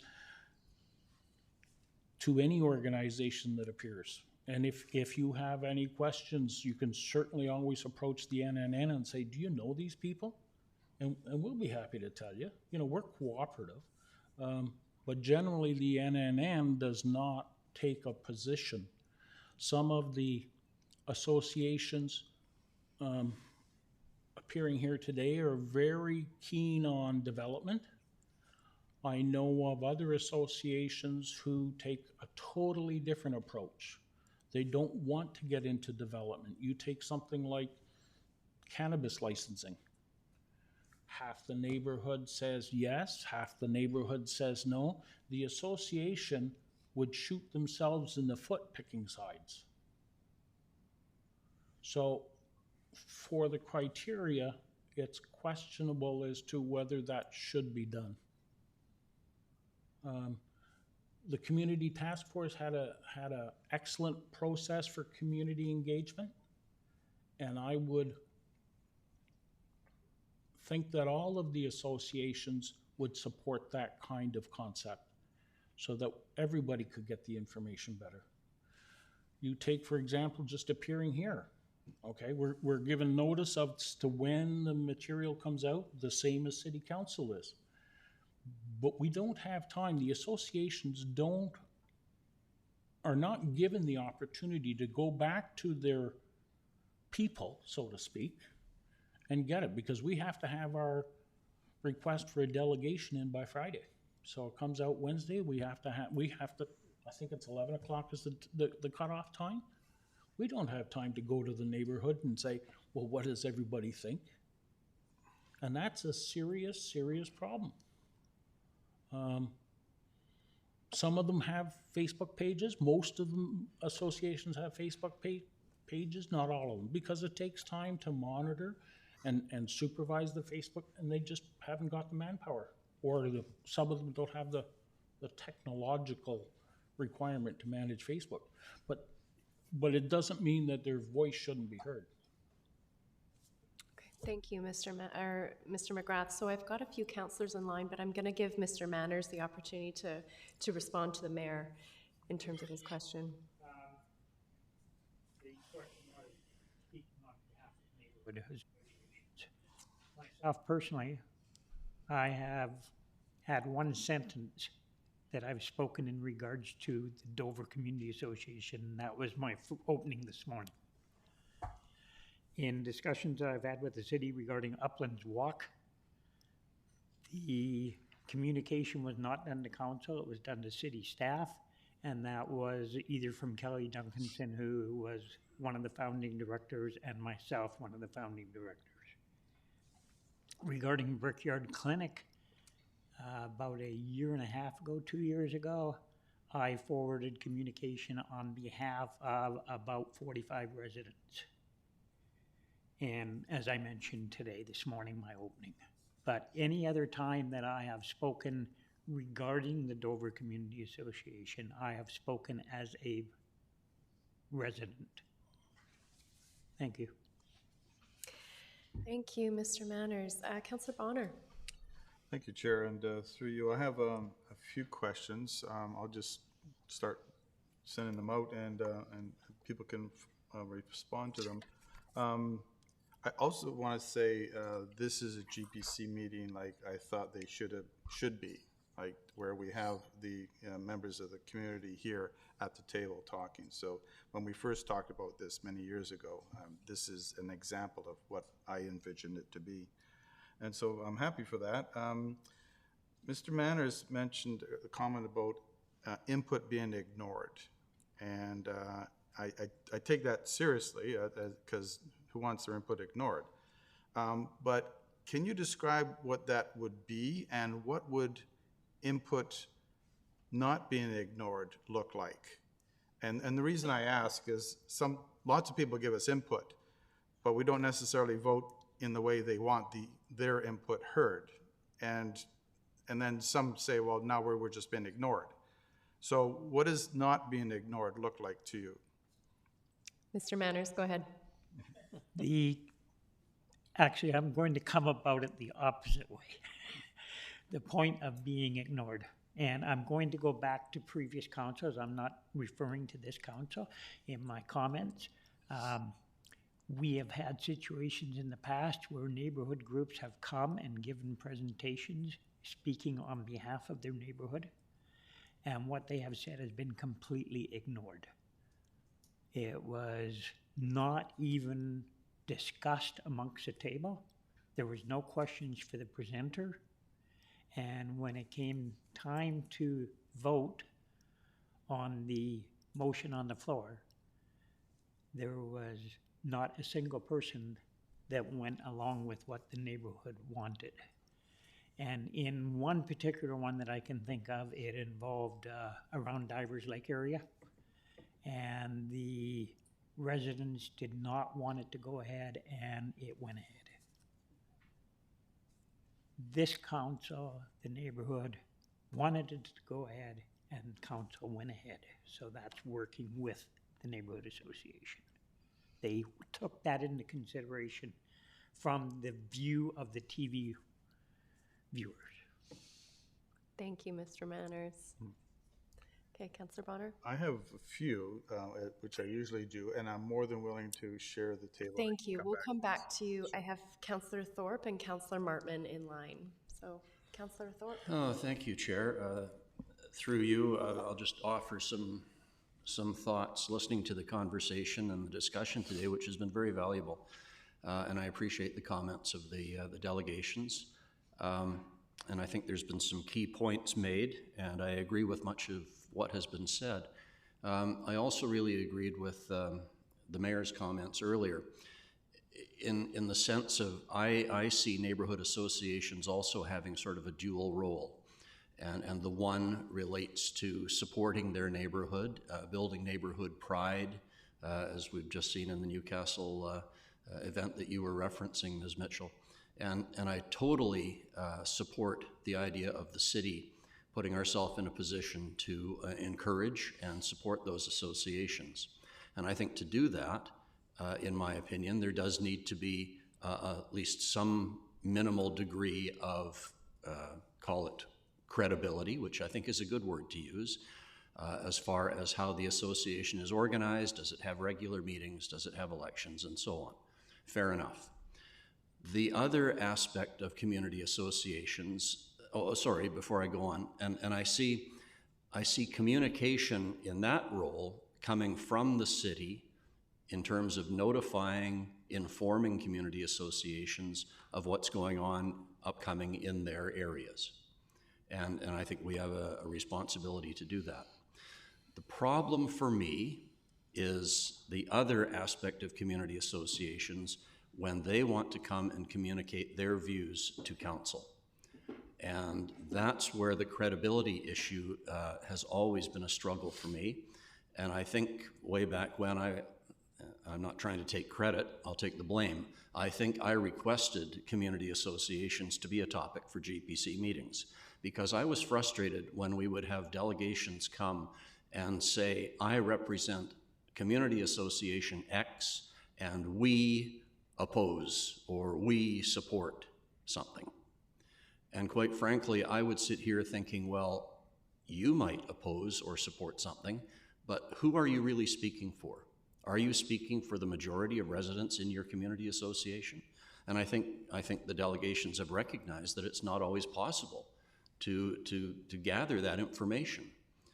So when I look at the recommendations in front of us in the staff report today, I'm happy to support them in terms of the first role of community associations, but I don't think these recommendations will do anything to address my concerns about the other role.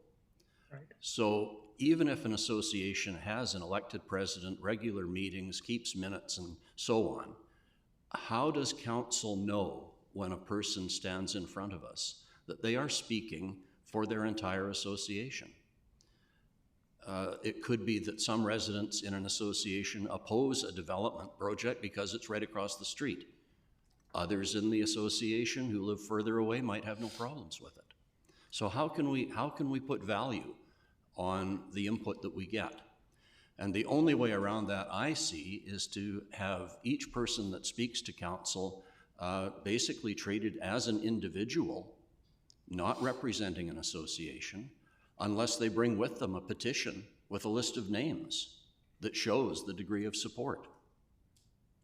So again, these are just my thoughts. I certainly support the idea of community associations and the idea of the city helping them, but I'm not sure that anything that we're presented with today resolves that other challenge for me, and I would welcome any comment or feedback on that.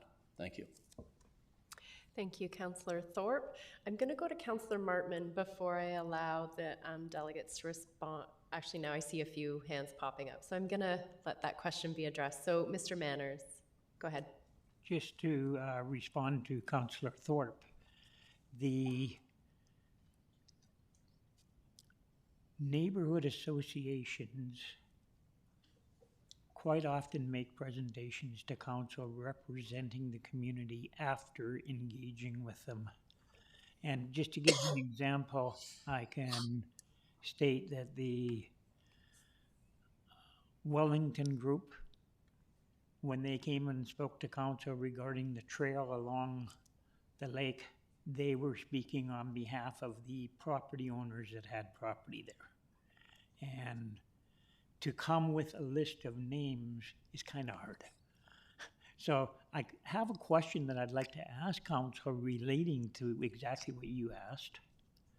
Could I just get a show of hands of how many council members belong to the neighborhood association in the area they live in?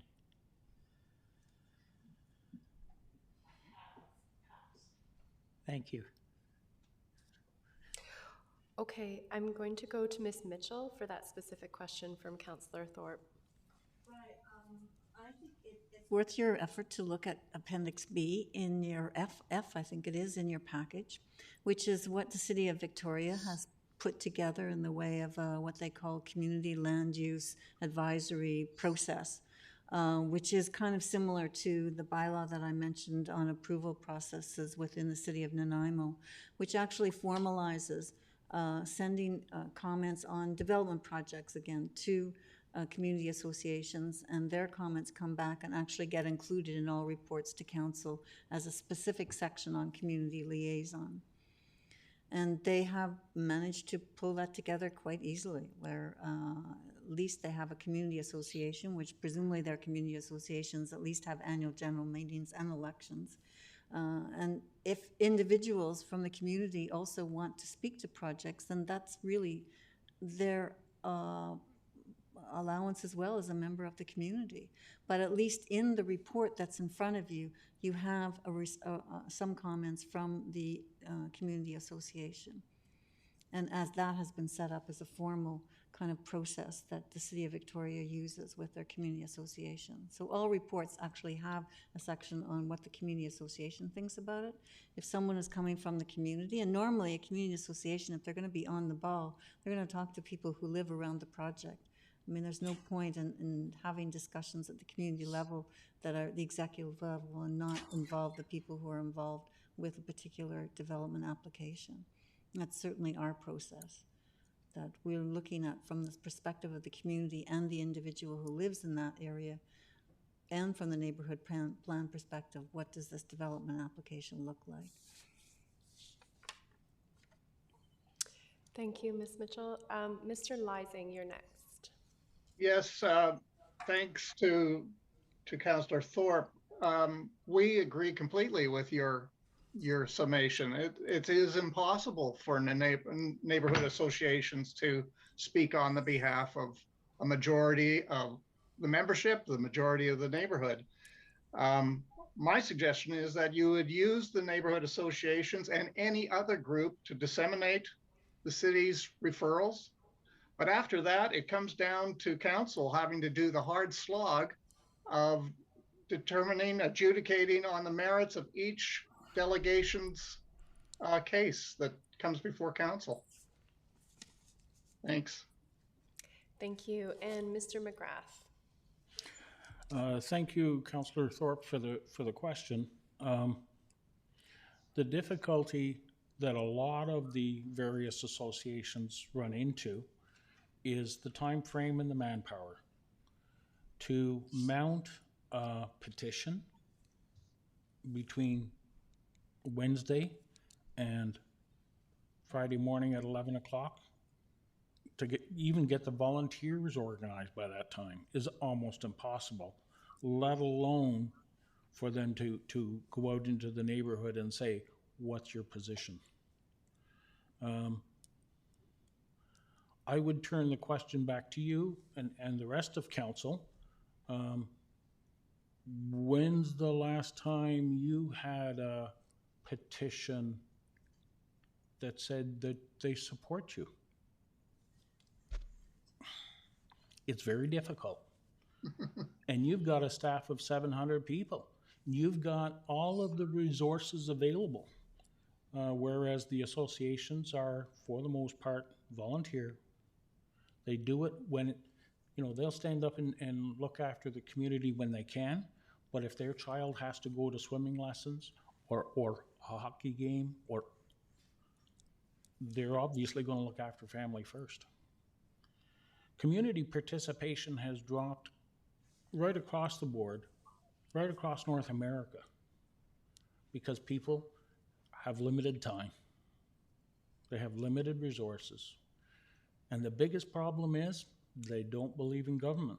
So it's really difficult for the community associations to encourage any kind of participation. So to do it and say that you speak to all of the people in your area, not even close. We can't even get hold of them that fast. Even if we had a full team of telemarketers, people don't even answer their phones anymore if it's not somebody that they know. It's difficult.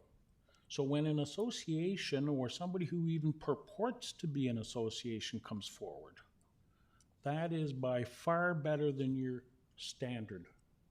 Because your standard is, I'm not interested. So if you get anyone coming forward, you should at least hear them out with equal concern. I guess would be the best phrase. Thank you, Mr. McGrath. So I still have two councillors in line, but I noticed Ms. Mitchell put her hand up again. I'm guessing it's in relation to this, so go ahead, please. Well, I think we have to step back a little bit here, and I guess my motto, as I said, was consult early and consult often, is that we want to avoid things before they get to council. Really, that's our objective as a neighborhood association. We really don't want to be at loggerheads. Absolutely, we want to come and support development projects, and I'm speaking specifically about amendments, rezonings, and development permit applications, which usually require variances. And we would rather have that kind of discussion with the developer and the city early in the process, and not, we shouldn't be coming to council at all except with something that says, yeah, we agree and we've had these discussions with the developer and this is the differences and the changes that have been made to the proposal, and it now seems to fit with what we think are the requirements in our case with our respective neighborhood plan. And that's the kind of discussion that we want to have early before it ever gets to council, so that when we're coming to council, we've got something that actually meets our concerns and also is economic for the developer to proceed, and something that the staff can support. What we find at the moment is that our ability to do that comes sort of like a month before things actually come to council, when in fact developers have been speaking to staff about this particular project for a year, if not longer. And if we were involved in the first couple of months of that discussion rather than the year later, then we wouldn't be at loggerheads with a city council and won't create concern on the part of developers that we're not open for business, that we're not appreciating development proposals. I think we could probably cut back the development process quite significantly if neighborhoods were involved earlier in the discussion about a specific project than later. Thank you, Ms. Mitchell. Councillor Martman. Thank you. I have a million thoughts going through my head. I really am enjoying this. So this is the way I thought GPC would be set up. And I think COVID actually interrupted a lot of it. So Councillor Thorpe covered a lot. Where I'm struggling too with the two groups, you're saying everybody should be treated equally, but then the neighborhood associations aren't equal in their mandates or how they represent or how they organize.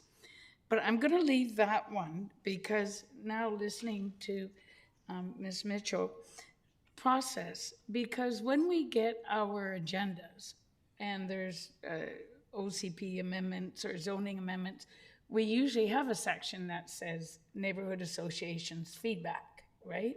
I'm assuming that the neighborhood association has been contacted well before we've even had this come to us on the agenda. So maybe through the chair to Mr. Lindsay can help me with that process of how early in the beginning of all those transactions, how early is the neighborhood association notified?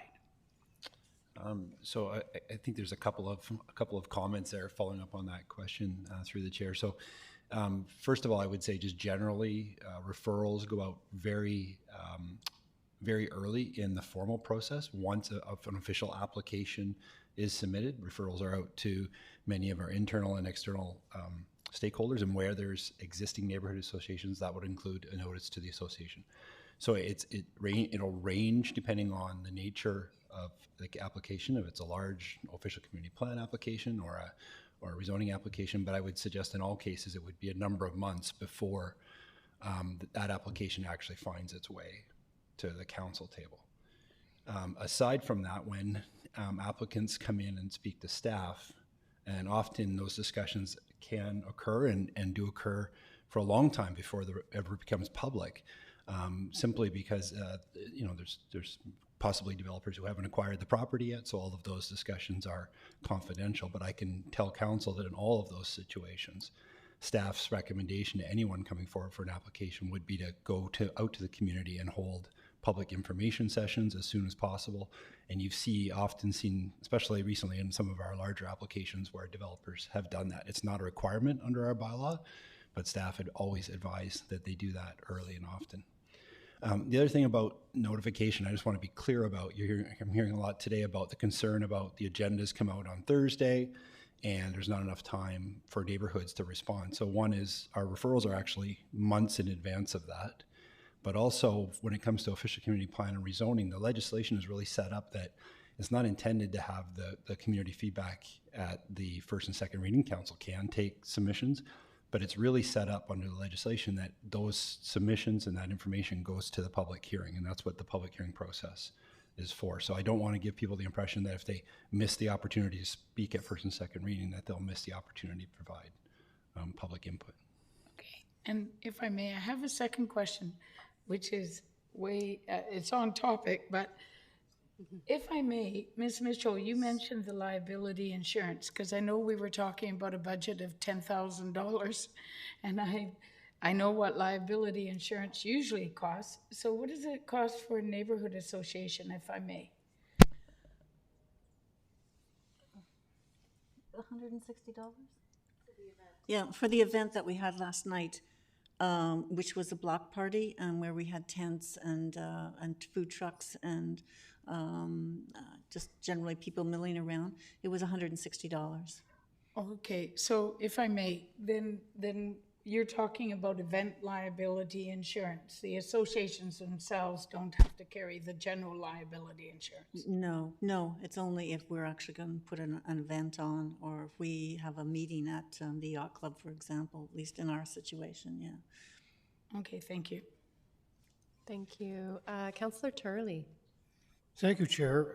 I just wanted to mention something because Mr. Manners brought it up and also Mr. McGrath kind of emphasized it, and that is the question you asked about who here on council is a member of a neighborhood association.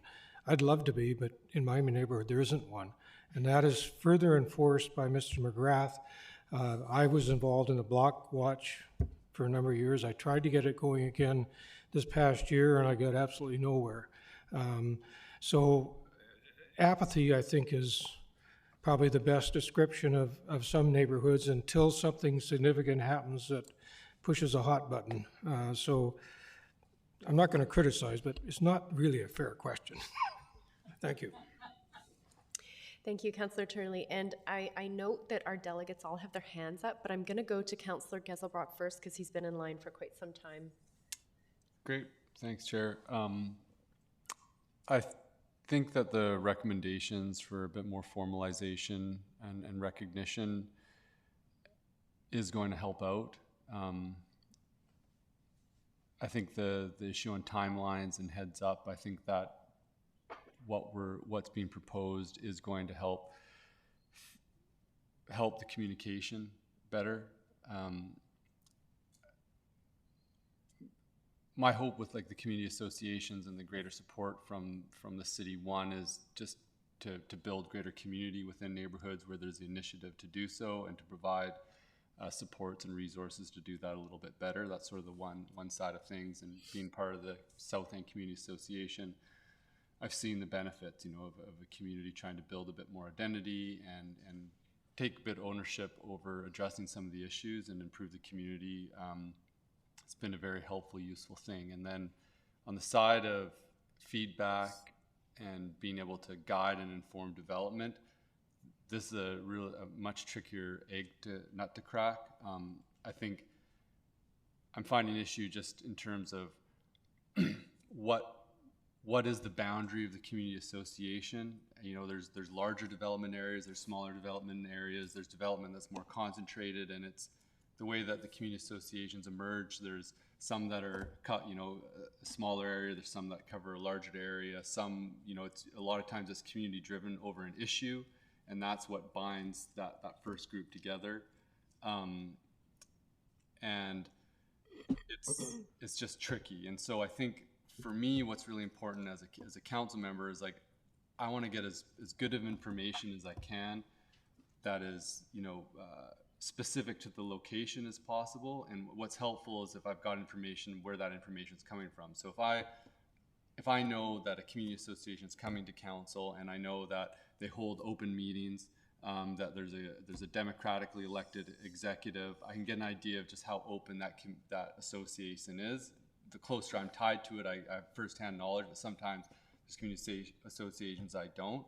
But if I know if it's open, it's democratically elected, whoever in the community wants to show up can show up to it and be heard, so that what their executive is telling me is reflective of the people that are willing to step up. Sometimes it can be very concentrated and be like a group of 3 individuals that take a lot of initiative, very strong opinions. How much weight does that hold on the development process and the feedback that's given to developers that may be new to the area? How are they supposed to know to the degree? It's just tricky. And so I think the process that it's going to help a little bit provide some understanding and openness around information around it.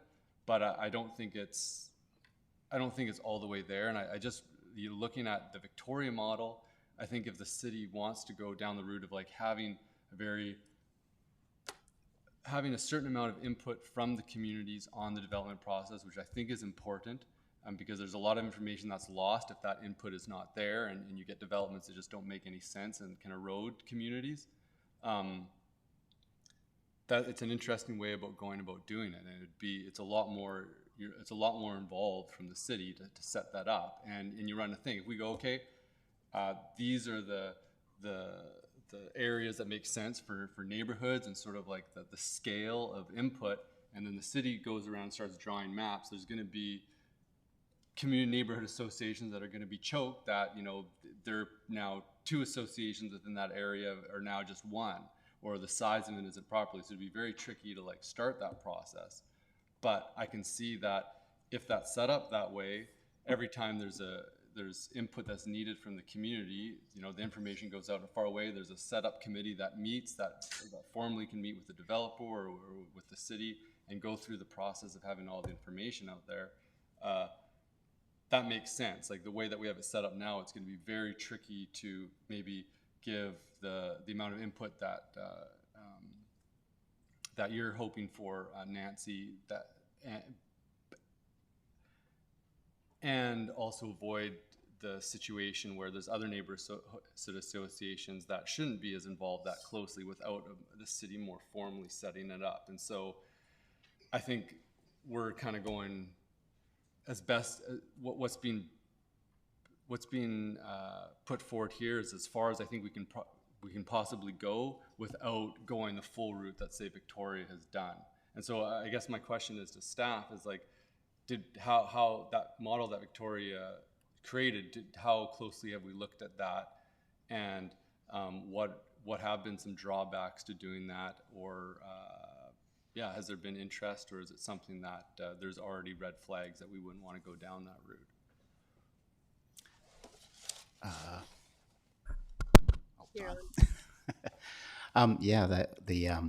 Well, I call it the CALIC program that they have down in Victoria is an interesting one. It's very specific to that municipality. I think it must have evolved over time in one way or other, or it was placed through a staff initiative. I mean, it's kind of reminds me, I've looked at it a bit as well, and it reminds me similarly to the old PNAC committee we had, where we had three neighborhood representatives that would sit on meeting items where there was an OCP or a zoning amendment or actually where it was just an OCP amendment that affected the official community plan. They would be brought in, able to sit at the table during the discussion for recommendations to council. So we've had a bit of a system like that, but not to the level that you see in Victoria. My one concern with the Victoria model is it's getting a lot of criticism from folks that are saying every one of those committees doesn't want change in their area. And consequently, you got this underground, it's starting to materialize, the weakness in the system, because they're having people going, well, who are these are 3 people maybe from each group, each area. Neighborhood area. They're probably selected on the recommendation of the neighborhood association that's in that area, but it's not an elected position. It's not. It's an appointed position. So I guess administratively it serves a function, and it definitely allows that give and take to happen. Their main role of the CALIC is to organize engagement with the developer, and basically host a meeting that happens, and then provide that input back to staff. And then there's some committee work that happens too. But I know there's been criticisms of, and maybe that's just a general issue across North America with not wanting to see densification in neighborhoods and that sort of thing. I mean, that is a larger issue. So it's a system, I guess, that's worked for Victoria for some time, and how that's going to look in the future, I don't know. I don't know enough about the system, but there are some critics of it. And like I say, it has a bit of a parallel to what we did with our old Plan Nanaimo Advisory Committee system, where we actually brought on official community plan amendments, at least not on all developments, but just on amendments to the OCP. We brought them to the table in that kind of process. I have to note, Nancy did note that they deal with development variances. They deal with development permits. So they're a little broader in their input engagement a lot broader in their input engagement than we are, and I think that's just the system that's been set up there. So it's, there is a precedent to do such a thing if that was of interest to require that additional input on development. It's just not a system we've had ever in Nanaimo. It's not been part of our evolution of engagement on development matters. So, yeah. I don't know if that, I'm meandering a little bit. I do have one follow-up question on it. Just with the policy that we would be developing around neighborhood associations and then with the development process, would the policy developed there, would that potentially impact language in the development permit bylaws that we have set up? Kind of what? You mean the proposal on this? No, it wouldn't. It would basically be consistent with current development mechanisms, development approval mechanisms.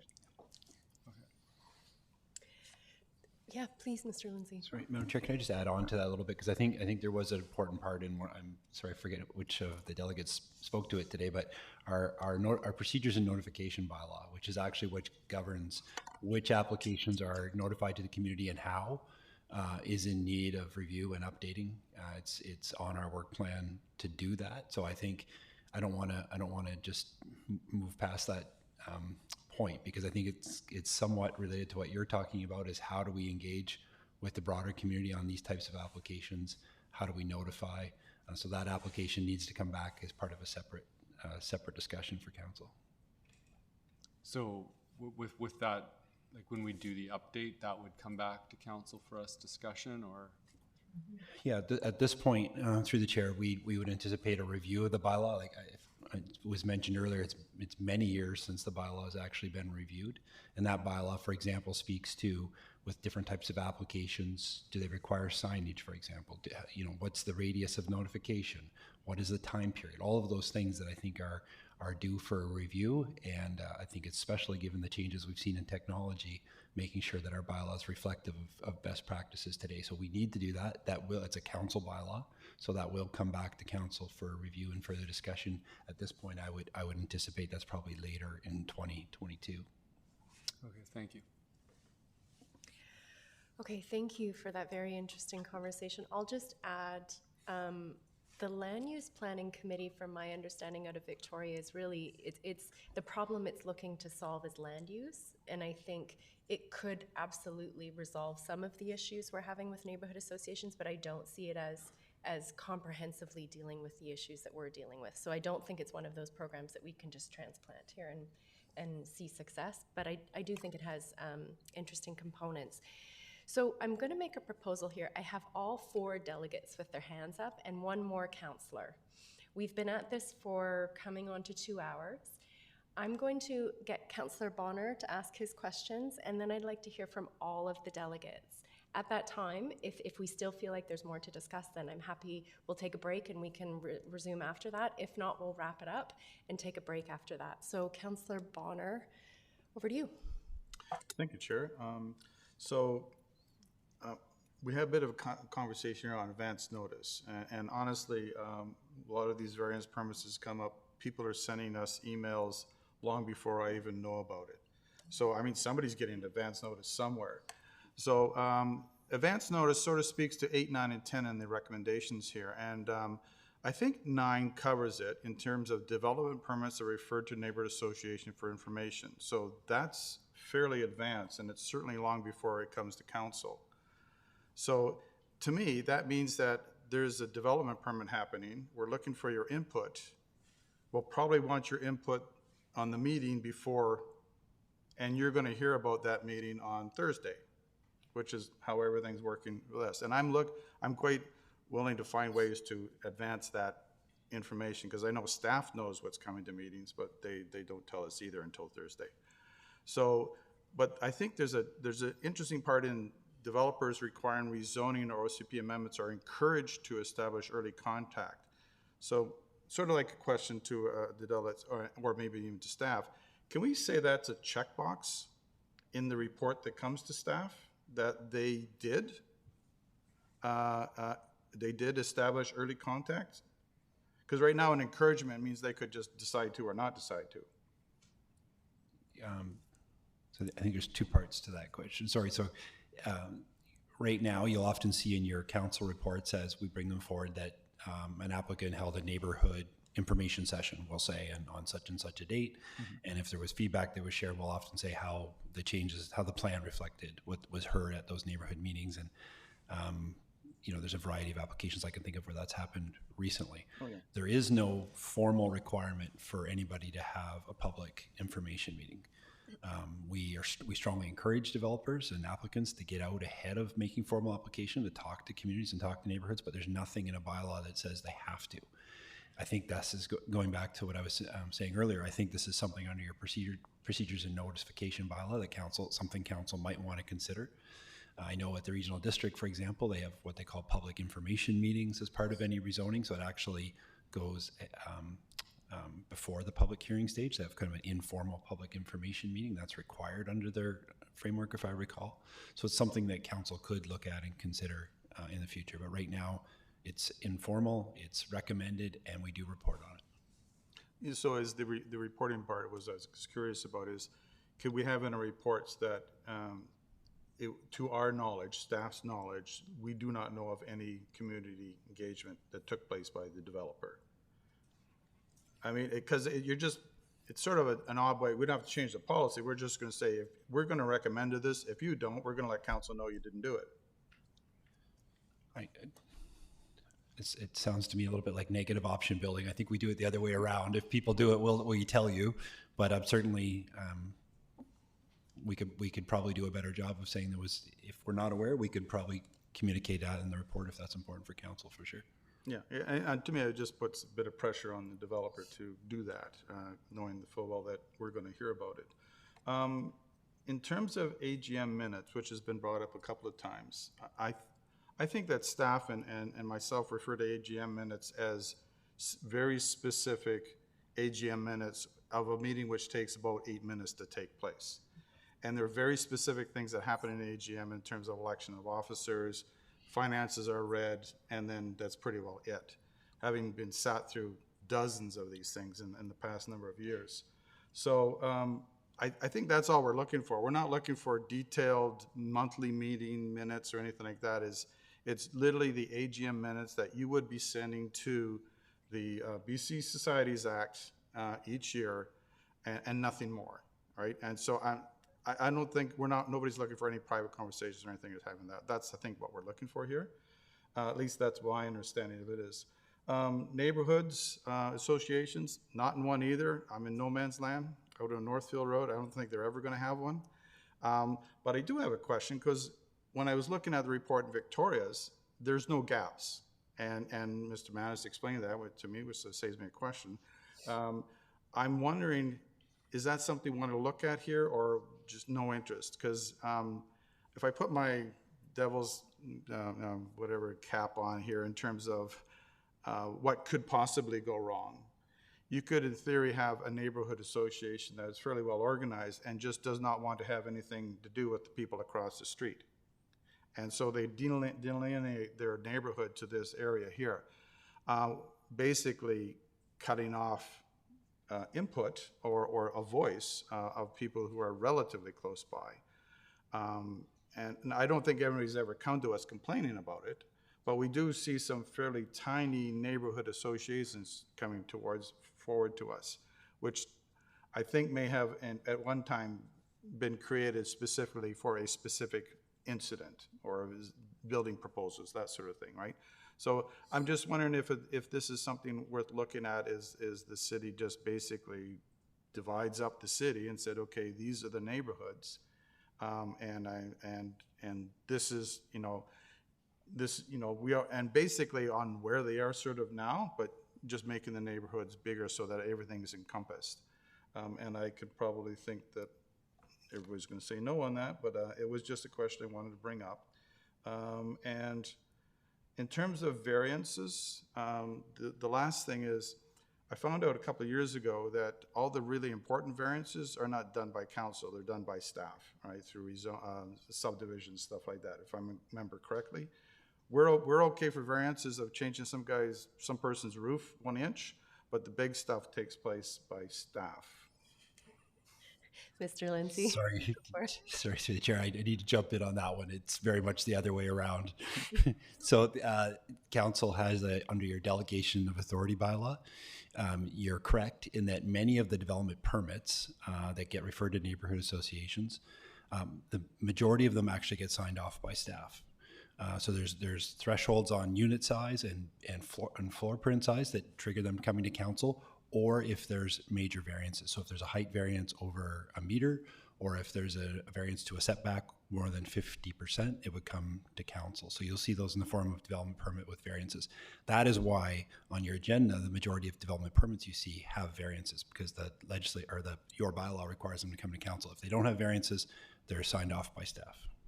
So I guess the question then is, how do we get neighborhood input on those ones? So again, this is going back to that discussion about official community plan and rezoning applications, where we go out and we seek input and we have formal public hearing process. It's different. It's different certainly in our minds for development permits, because development permits, and sorry, I should start with, regardless if they come to this table or they're signed off by staff, we still do the referral to the neighborhood, and there's still that information that's shared with the neighborhood about this application. Development permits, fundamentally, I think of them more like building permits. If they meet the guidelines, really there's no other option than to approve it. That's why they're delegated to staff. So there isn't the legislation doesn't require the same opportunity for public input that it does for rezoning or official community plan applications. But it would be nice if they did get public input. Because of the legislative framework, we send them out for information. If council, again, through the review of the procedures bylaw, decided that you wanted to have public input on those items, I think that would be for a discussion at that time. Yeah. Okay, thank you. Okay, thank you, Councillor Bonner. So I have Mr. Manners, Mr. McGrath, and Mr. Lysing, and Ms. Mitchell. And after that, I'd like, if we could kind of use this as our closing comments, that would be great. So, Mr. Manners?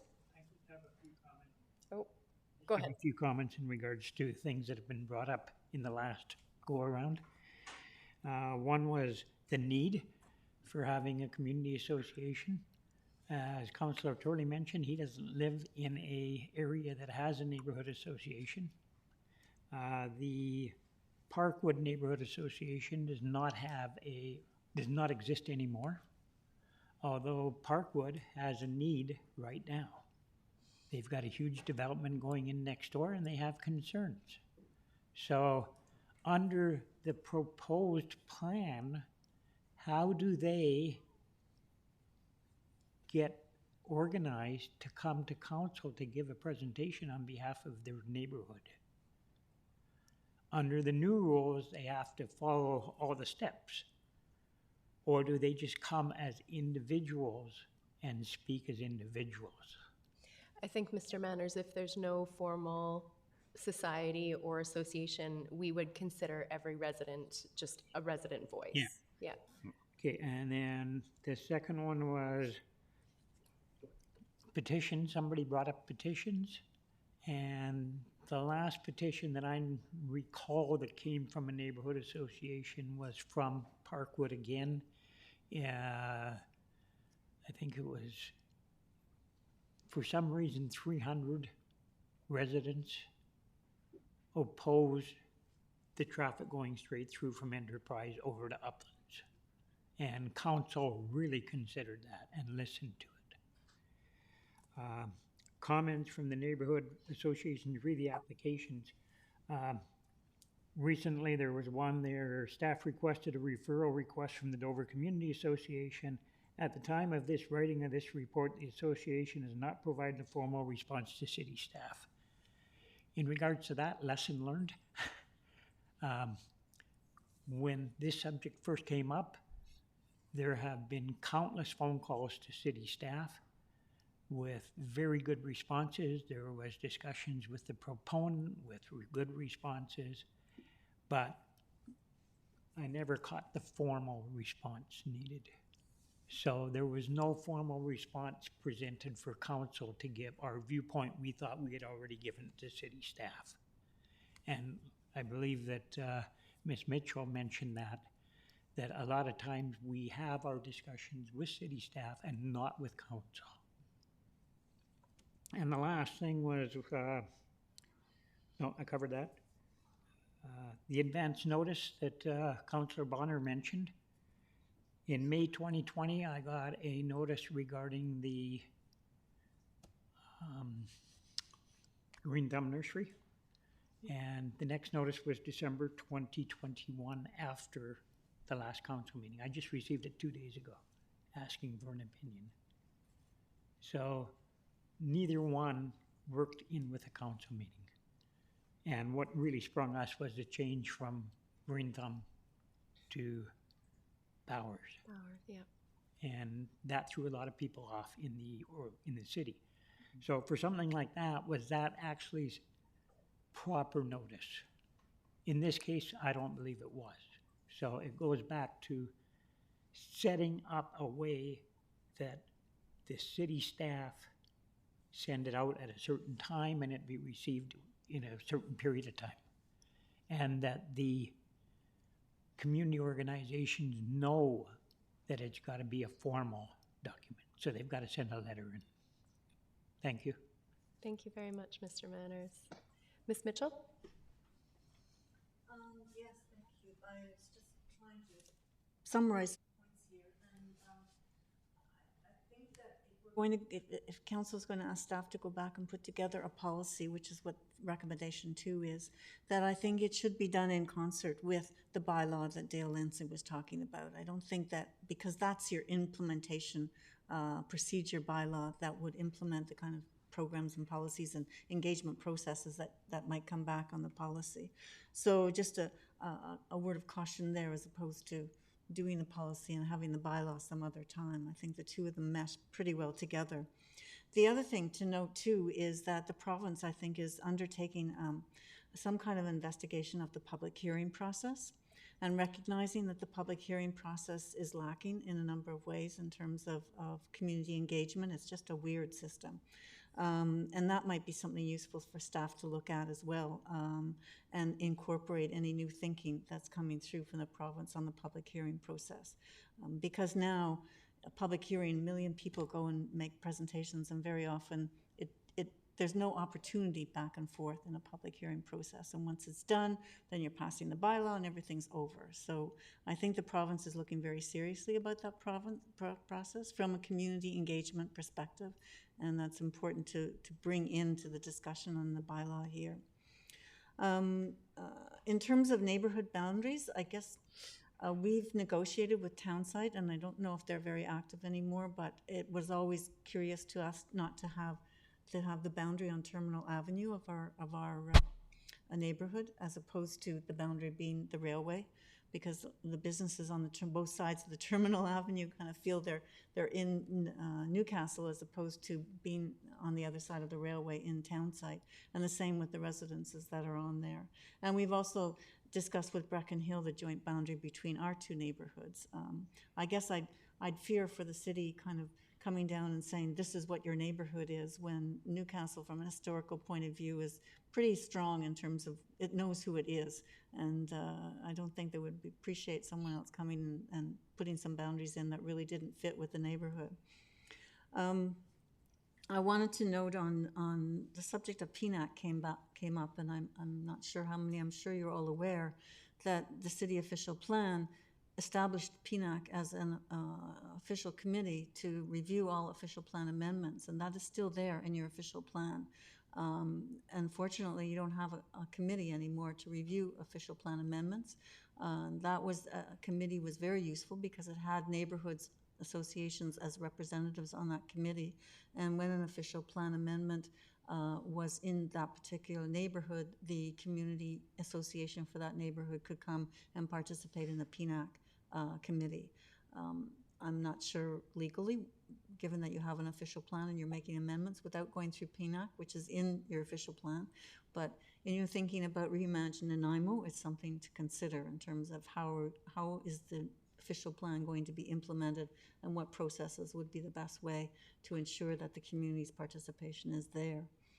The last thing I would say on the workshop, just to kind of clarify, when we did the workshop on with neighborhood associations back in 2018, we invited people generally to the workshop and including neighborhood associations, but the public at large, and we actually organized a discussion on a geographic basis.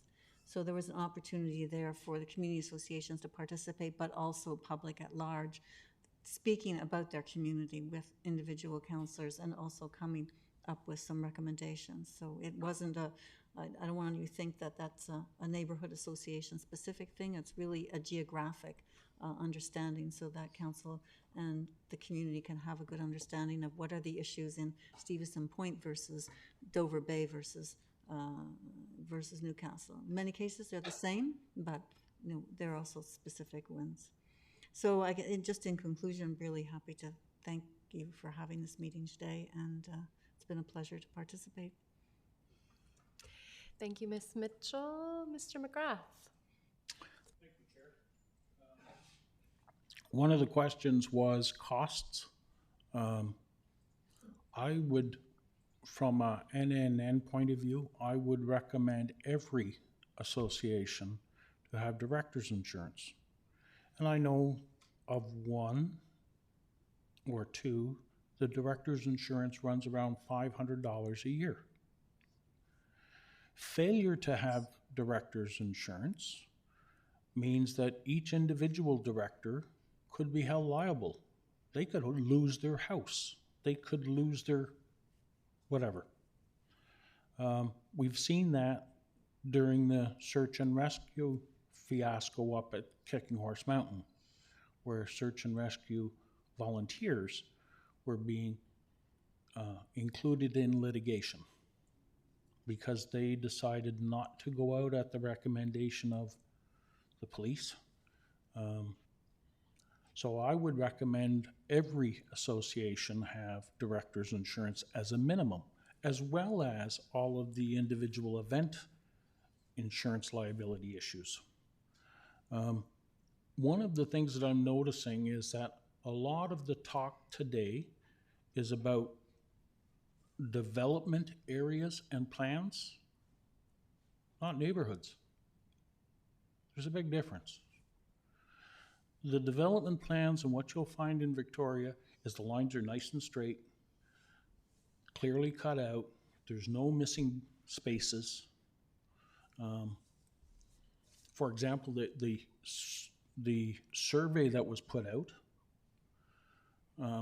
where this problem can occur is one map shows the planning areas, but that's not the neighborhood areas.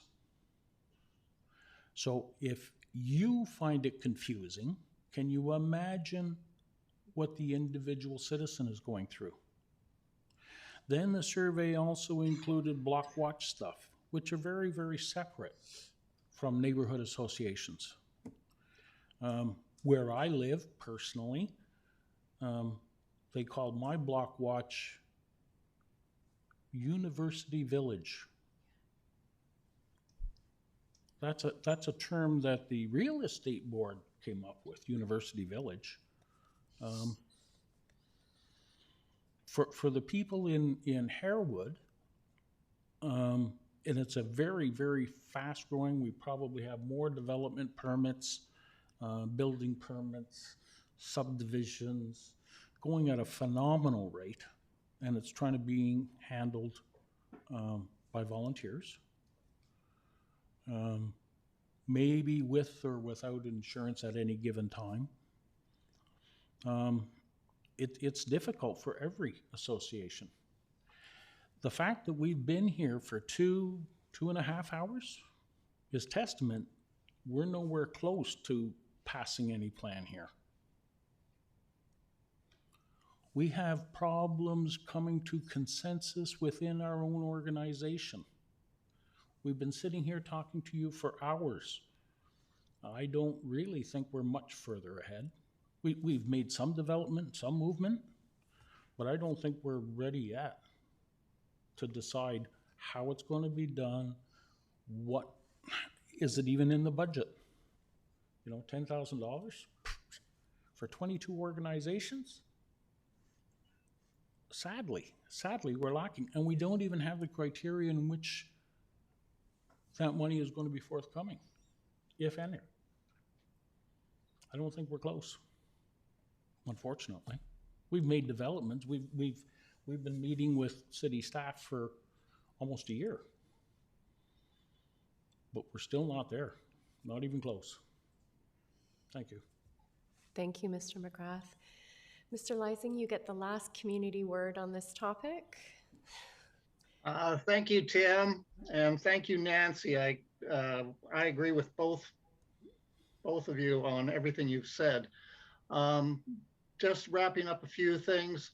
Key feature of the Victoria model is that there's a counselor assigned to each neighborhood. Now there's 20 some neighborhoods, and we don't have 20 counselors, so we've got a problem built there. But I think there would be a value to having counselors involved and being up to speed on issues within an area, within a neighborhood, so that things aren't quite as a surprise to each other further down the road. If we were going to do boundaries, I have to correct Bill Manners. Stevenson Point's neighborhood boundary was not self-determined.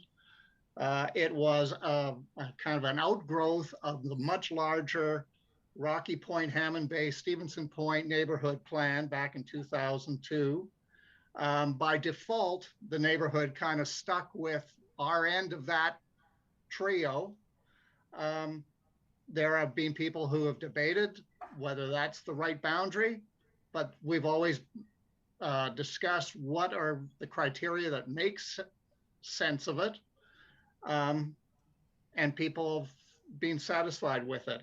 We have an inactive Hammond Bay Neighborhood Association next door, where we share those issues of Hammond Bay Road and poor pedestrian mobility. We invite Hammond Bay residents to partake in Stevenson Point issues. Where we draw that existential line of how far we go into Hammond Bay, that's another issue. But if the city is going to step in, set new boundaries, it has to be based on something more than what the planning areas right now are based on, which is a census tract, full stop. Right now, Stevenson Point is divided in 2. There are other neighborhoods that are divided in 4 based on census tracts. It's not based on geographical, transportation, school catchments, or any other criteria. And that has led to a lot of confusion by a lot of residents.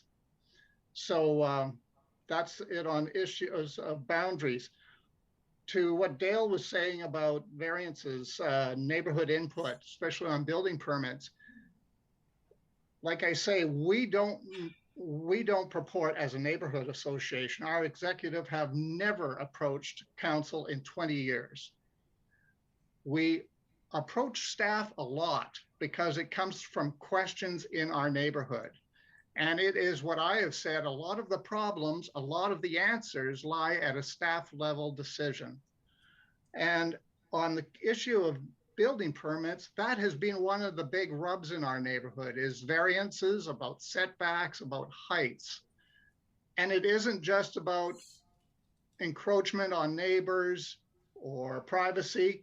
It has had a spin-off effect into problems of on-street parking, or where again in Hammond Bay Road, we don't have assigned on-street parking.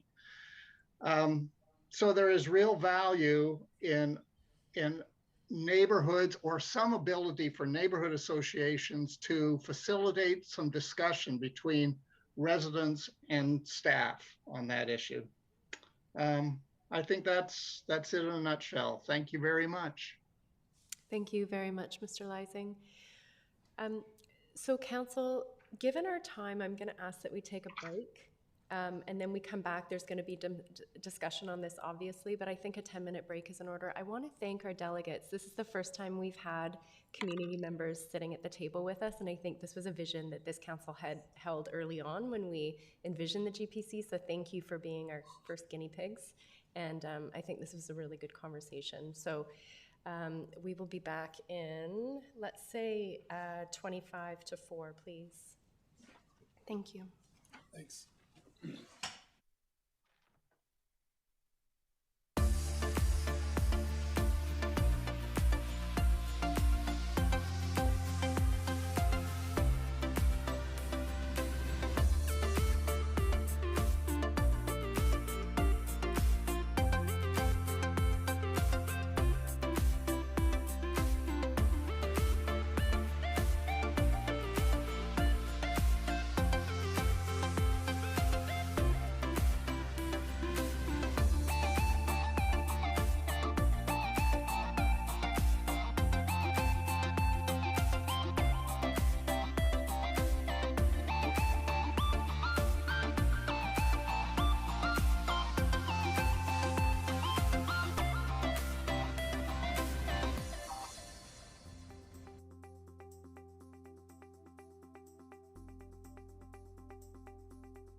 Hi, Leonard Krogh here. I'm here with Karen Lindsay today. She's going to show me how to sign up for our app. Voyant Alert, the City of Nanaimo's emergency notification system.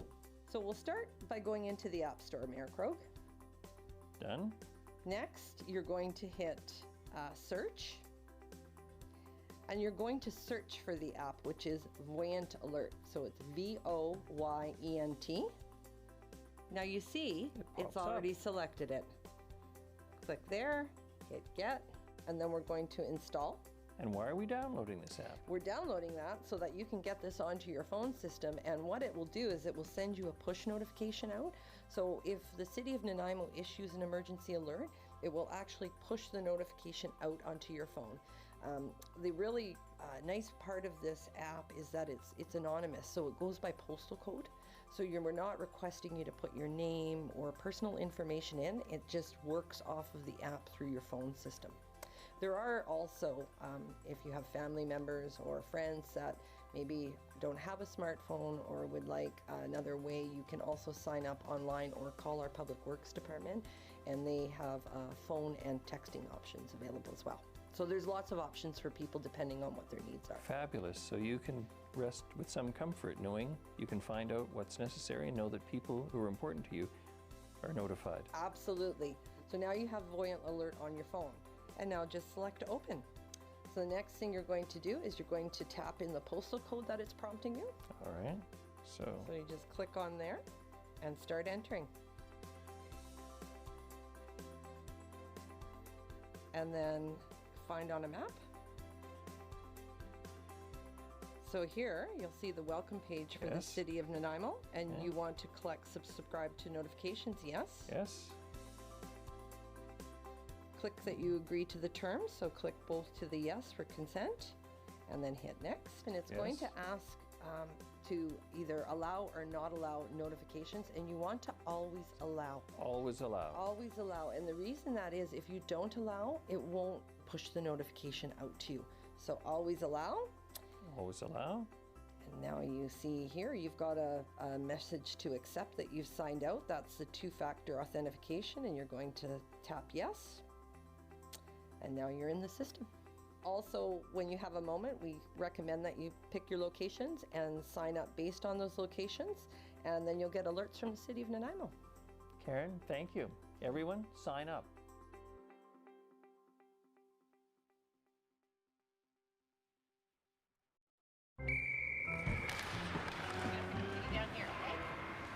Oh, hey, Tiana. Hey.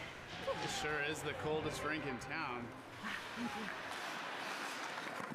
Oh, yeah, buddy! Nice save, James! Wow, your goalie is keeping you guys in the game. Cheers. Oh, man, that's hot. Sorry, that's the way I like it. Oh. Go, go, go, go, go, go!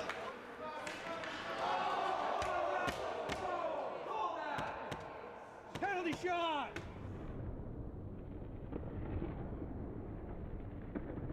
Scalds from hot drinks are a leading cause of hospitalization for children under 5.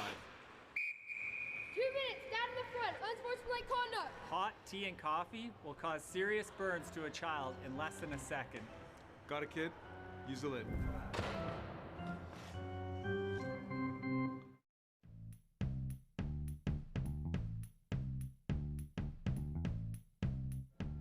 What we we have here is the Real Ice technology that was installed at the Nanaimo Ice Center. It allows us to use cold water from traditionally hot water that we used to use for making ice.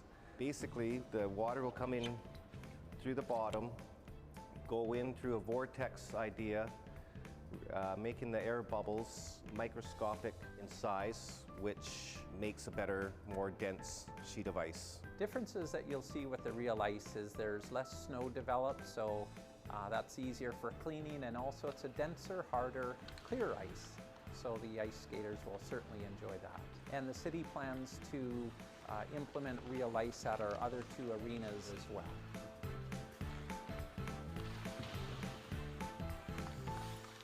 Some of the other efficiencies we've implemented in this facility are LED lights in some areas, and we've also, in the last few years, installed a higher efficiency refrigeration system, which lowers our energy costs. Both Zambonis at our facility are now electrically operated, so there's no harmful emissions, and they're very quiet as well.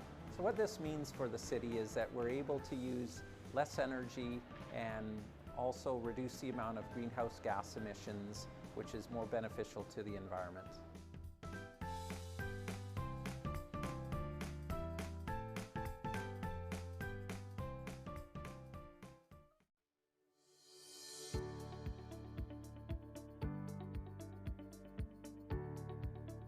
We're here at Bruce and Dundas.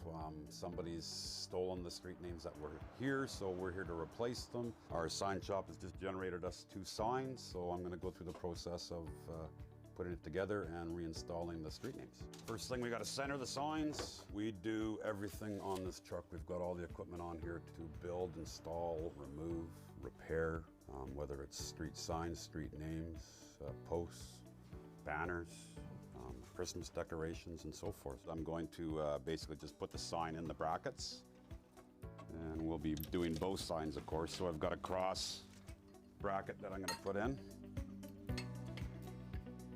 then add the top sign, which is this street we're on, Dundas. Sorry, do the same there. We put the street that we're coming up to on the bottom, so they all basically have the same. The cross street will be on the top. We got to put some bolts in to secure them so nobody will steal the street name. We're ready to go. I'll just put this back and we'll go out and install this where the missing one is.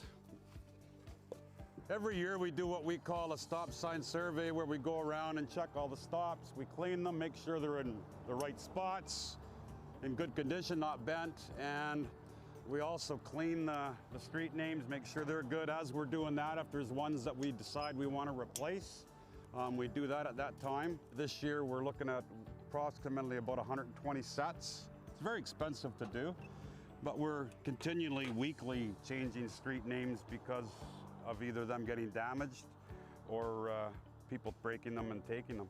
So I'll put this on, and then I put a bolt through to secure it to the post.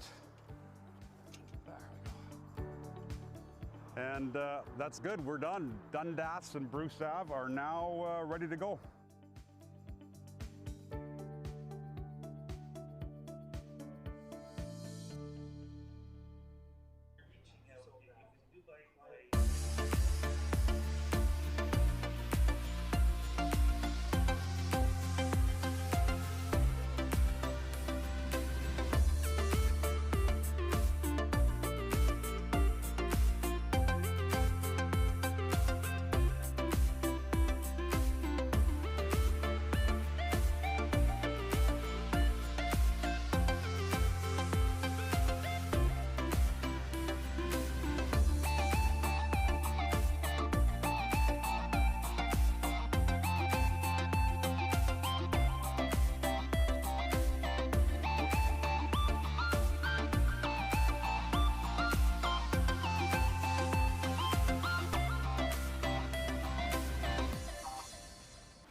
heard from our delegations. This would be the time to entertain motions or further conversation as a council. Councillor Bonner. Thank you, Chair. I would like to move the recommendation of staff, both 1 and 2. Thank you. Do we have a seconder? Mayor Krogh, would you like to discuss? Thank you. Having looked at all the information that has been presented to us prior to today's meeting, and the fact that so far the majority of the associations seem to be in support of this, I think this is a beginning step. I think it answers a lot of questions that we on council have had regarding neighborhood associations. I think it keeps the door open to neighborhood associations who are in the process of building themselves up or wish to stay at a certain level. And I'm quite in favor of the providing, I look at this thing as we're asking neighborhood associations to do a certain amount, and in return, we should be required to also put in a certain amount. And I think that today, the majority of it seemed to be on the question of public input. And I think we've heard from our delegation today, and in terms of the reports, we see that it's not only important, it's probably not as good as many people would like it to be. But I think today's staff has heard the conversation. Also, I'm quite in favor of the options that of a policy coming forward would look like, including the idea that we're supporting our neighborhood associations funding-wise in terms of helping them pay for various administration costs. If we're asking them to be more administrative, then we should be helping them pay for the administration costs, which is why I'm in favor of these 2 recommendations, which right now will only give us a policy that we would debate at a further date, at which point I would invite, maybe have another GPC and as many people that want to sit down at these tables again. Thank you. Thank you, Councillor Bonner. Mayor Krogh. Thank you very much, Chair. I'm fully supportive of this, and not because it's come as a recommendation from staff who've been dealing with this on and off for many, many years, but simply this. For me, it's about responsibility to the citizens of Nanaimo. We go over, carefully review budgetary items year in, year out. That's our job. We're stewards of the public resources, and it seems to me that if neighborhood associations expect and deserve to receive funding potentially from the city for various things, the recommended organizational criteria are pretty minimal. In fairness, and certainly if you apply for grants from the city, they're depending on what it is, culture, historic, whatever, there's always a process, and so there has to be some accountability. And indeed, some organizations no longer receive money from the city because they couldn't meet what I think are not overly stringent criteria. And obviously the second part of it relates to trying to prepare a policy that will make sense, keeping in mind we're not talking about something that's earth-shattering. I know I don't minimize the work of the associations, but this is not the same as the city, adopting the donut economic model or completely changing our DCC processes.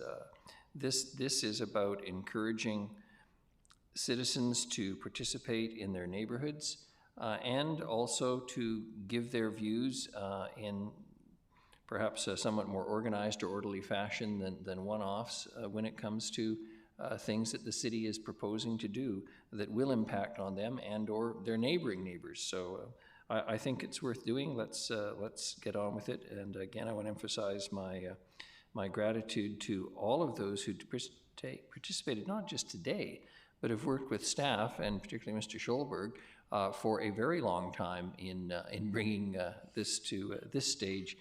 I'm not as negative as some that the road is long. I mean, I think the road is long only because how this will work effectively over time is going to change, but I'm certainly not supportive of the concept of going down the Victoria Road at this stage. I just don't see the need for it. Thank you. Councillor Turley. Thank you, Chair. Question through you to staff. So this particularly in the monetary issue for neighborhood associations, does that then apply to Nanaimo NNN as well, or I'm just curious because it just indicates, unless I'm misreading this, active neighborhood associations. Yes, we will, if if that recommendation is passed, we will be developing a program to bring back to you for review. And it could be something that's funneled through the NNN if they're interested in taking that role on. If they're not, it would be grants available to individual neighborhood associations on application. So we'll have to look at a few ways. We're going to work with the neighborhood associations too to see what works best, from their perspective, and then come back with a staff recommendation for a program for you to consider. Thank you. Thank you, Councillor Turley. And there are no other speakers. So, Councillor Gesselbach. Thanks, Chair. Sorry, I did have a couple questions for staff before the motion, but that's okay. I was gone. Just a quick question in terms of the reporting requirements, like are the requirements to be a certain tier of neighborhood association. I'm just curious, is there any information that we get regarding just sort of membership numbers or listserv numbers that would be reported on? Yeah, it's actually part of this process that we started in 2020 was to reach out and ask that information of neighborhood groups, memberships, Facebook, connections, or those kind of things. So yes, the intention, we periodically have done that in the past where we ask for information on the status of a group, and certainly I think we need to be more probably part of the checking in with them each year on their AGM completion and information related to that would be also to ask those series of questions again so they can give us updated information each year on their status. And it's just something that we'll have in hand, and if council's interested, they'll be able to reference it, what we have on the Okay. books. Yeah. Great, yeah, I think just in terms of membership number, listserv number, I think just in terms of a vehicle for disseminating information, and also, we get an idea of roughly the, people that are receiving the information, like when we put out a referral out and that gets passed on to the community to come have commentary on it. When it comes to council, we know that X amount of people have seen this information, it's representing this amount of people, and we also know just in terms of a tool, the reach of that neighborhood association. So for an annual reporting, with the AGM minutes, I think that would be a useful one to have, and it gives sort of the size of that organization.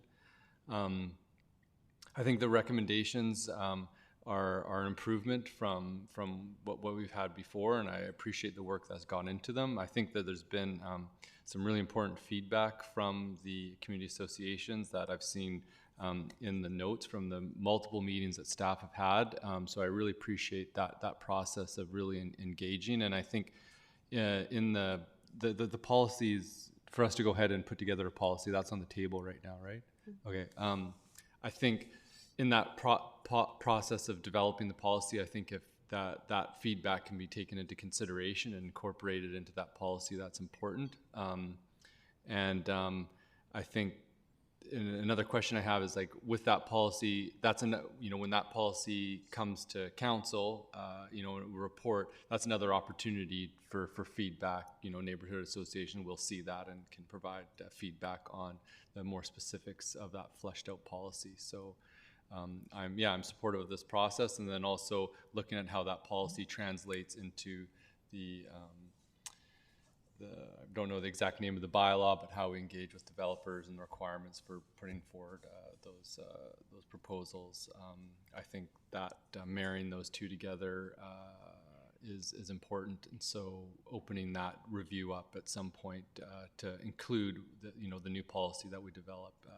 I'd like to see that. But yeah, I'm in favor of moving forward, and that this is just one step, and that it is to be built on. Thank you. Thank you, Councillor Gesselbach. I am also in support of the motions. I think this tightens up our process. I'm going to be really curious to see that draft policy incorporating today's conversation as well as some of the past conversations, and I'm really curious to see what happens with Reimagine Nanaimo Phase 3 in terms of the neighborhood planning. So that's it for commentary. All those in favor? Any opposed? Councillor Brown, do you want to, I know you're... I'm in favor, Madam Chair. Thank you. Okay, So that is unanimous. And now going on to our next report, which is Mr. Rudolph. Thank you, Madam Chair. Just a very short update on our emergency preparedness in the city. As Council is aware, we've had quite a year. We've had quite a fall in particular with flooding in and around the province, and the heat dome in the summer, and there was issues around support for vulnerable populations and so forth. What we wanted to do is bring forward just a quick framework update to Council today on the city's preparedness, and so that you're aware of our current situation. This speaks not only to our preparedness, but somewhat to our vulnerabilities as a municipality. There's a hazard index attached to your report. We'd also like to use this opportunity for a couple of key messages in terms of personal preparedness, and also speak briefly at the very end about an exciting piece of what we are bringing forward as part of the new fire hall in 2022, which will be the new emergency coordination center, which will position the city in a much better position for the, if should there ever be a earthquake or that type of thing. Ms. Lindsay has kindly put together this slide deck. I've told her you do your homework, you read the material, so she's just going to go over it quickly, and maybe if there's any questions, and we could certainly do a deeper dive at a future date for the benefit of Council. But it's just more of bringing you your confidence level to make sure that you're aware of what we do have in place, and we're just touching on that today. So that was the purpose of it. It shouldn't take more than 10 minutes unless there's questions. Thank you very much. Welcome, Ms. Lindsay. Oh, can you hear me? Yes. Okay. So as Mr. Rudolph said, it's just a brief overview and to kind of give you some idea on some of the preparation work that we do ongoing throughout the year, and specifically in the fall. So in our first slide, we talk about our emergency management and what our mission is. And the city takes a collaborative and really truly an interdepartmental approach in managing emergencies. There's always strong communications between myself and all the different departments on what is it they're doing, how are they doing it, how can we improve it, what can we do differently. And we're always looking at ways that we can reduce the impacts due to emergencies. We just talk about the recent events also demonstrate that even though we may not be impacted directly, we are kind of we feel the impacts of what's happening around us. So when you look at even kind of that supply chain management issue, that was kind of on our radar for a number of days as we were kind of watching and seeing what's this going to mean for our community, for the island, because although it's on the mainland and it's far away, we still had the potential to see significant impacts happening to our community. Just to give you an idea too, I pulled up just a couple stats. We got some stats for the 3-day rainfall event. In Nanaimo, we saw 358.8 millimeters in November. We were 182% above normal for the month of November, and it breaks the record going back to 1893 when they started tracking that information. And then since September, we saw 619.8 with normal being 335.17 in the same time frame. So it was significant during that little blip or the 3 months. So this gives you 4 phases of emergency management, and I really like this slide because everybody always looks at the response phase because that's the high profile, high impact. We're rescuing, we're doing this, that, but where it's very important obviously, but where some of the critical components are is on your mitigation and your preparedness, and then the recovery. And you can see on that business interruption to the business as usual, the community recovery continuum is long. It's long, it takes time, and you're seeing that right now in Fraser and in Merritt, where they're months, could be years before they see that community up and running again, or up and running to what they knew. Move along here. Our next slide, this is what's called our Hazard Risk and Vulnerability Assessment Matrix. So this was actually done in 2014, and the original intent was after we had done some of the climate resiliency studies, some of the updates that you're doing on the OCP right now, and a few other, there's some liquefaction studies going on, there was some seismic studies going on, that we would update this. And then, of course, we were confronted with a pandemic in addition. And it truly is a collaborative type of meeting where you bring in first responders, you bring in all your neighboring jurisdictions, you bring in private business, and you really have kind of deep discussions about that, and we foresee this kind of getting updated. I do still think it's relevant, although you'll see some shifting, especially with regard to the climate change and the severe weather that we're seeing. So you're going to see some of them shift a little bit, but for the most part, I think they all remain relevant, I guess would be the way of seeing it. But I think some of the risks have gone up in some other areas. So based on that, HRV, or hazard risk assessment, the City of Nanaimo or myself develops what's called our Emergency Response and Recovery Plan. And this is used by City of Nanaimo employees to provide guidance during response and as well as the recovery phase. So we break it down by the hazards that we see in that hazard risk and vulnerability assessment document. We subscribe to an all hazards approach and an all of society approach. And that's very important, and you're seeing that term all of society come out more and more, especially with the updates that you're going to see coming down the road with the emergency management legislation. This guideline represents a recommended best practice and reflects the requirements of what we're legislated to do under BSEMS, which is the British Columbia Emergency Management System, and we as an organization are legislated to follow that. Basically what this does is it provides the operations, the organization, the responsibilities, kind of like a little checklist or a plan. I mean, plans are only as good as a plan, but it gives our staff some guidance on how we can kind of respond, move forward, and get our community back up and running. So how do we prepare seasonally? I'm sure you've had an opportunity to read some of this, and I won't go through all of the bullets, but I'll talk just towards a few of them. I think one of the greatest success that we have are the severe weather prep sessions, and I host them twice a year, and we do it for wildfire season, and then we do it again as we go into kind of our fall weather season. So people sitting around that table include your police, your fire, our public works, neighboring communities, Regional District of Nanaimo, some of their transit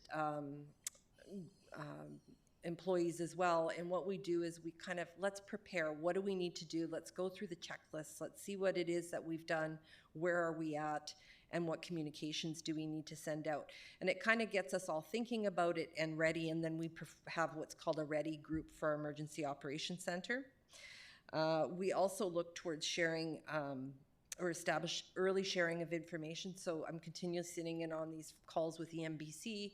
Any pertinent information is going out to our senior leadership team. We're always monitoring, watching, engaging kind of what's going on, where are we moving towards, do we need to be concerned, don't we need to be concerned? And that's done through collaborative discussion amongst all the departments. In addition, we're looking at refreshing with the Regional District of Nanaimo a regional agreement. That'll come in the new year. It was originally, interestingly enough, scheduled during the atmospheric rivers, so it had to get put on pause.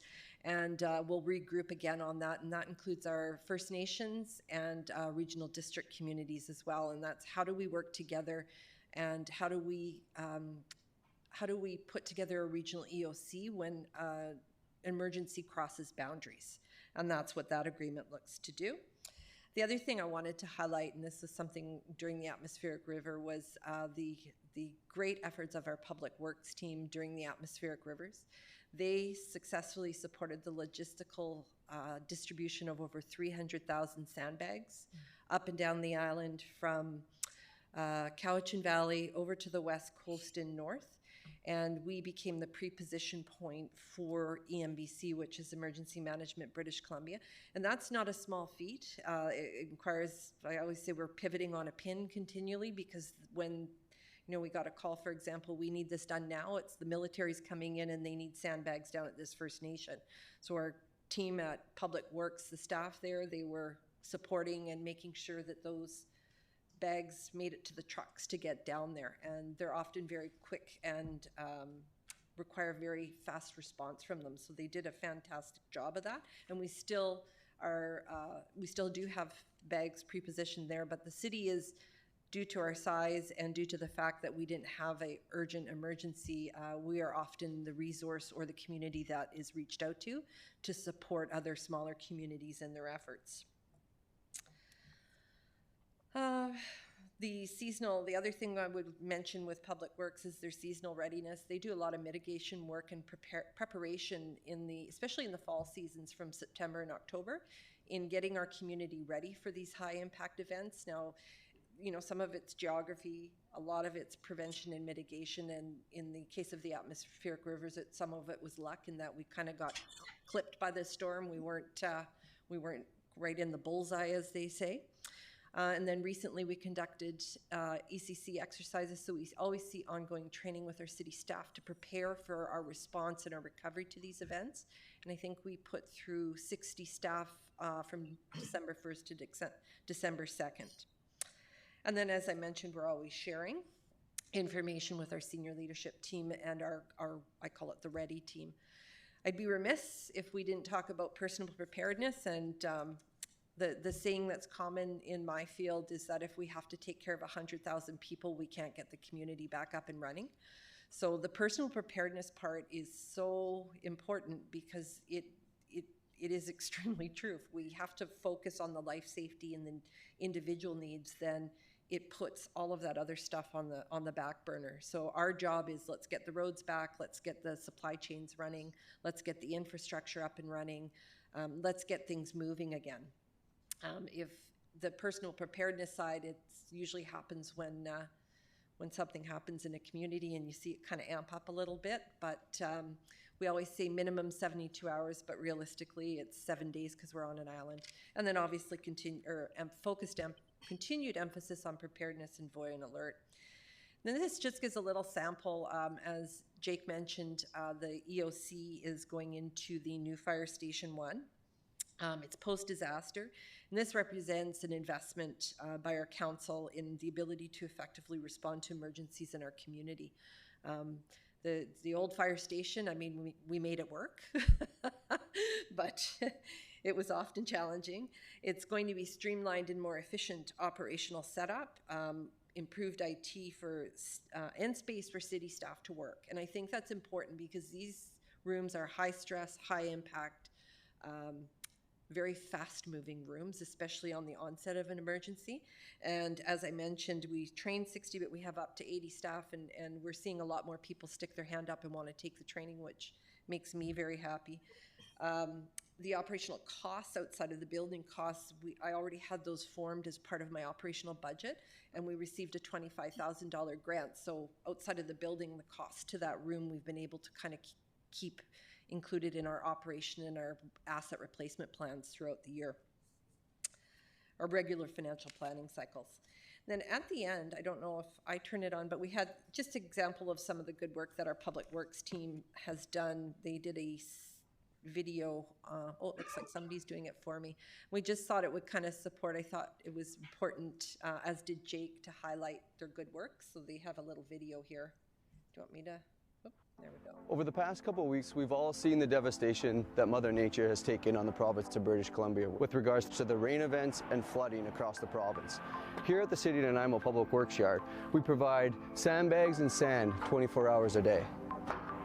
This is a do-it-yourself system. In this silver dry box, you'll find sandbags located just inside the gates at 2020 Labio Road.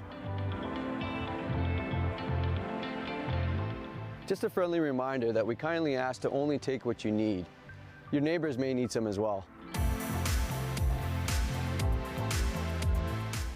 At the south end of the Public Works parking lot, you'll find the sand pile. You also will need to remember your shovel and some ties to secure your sandbags.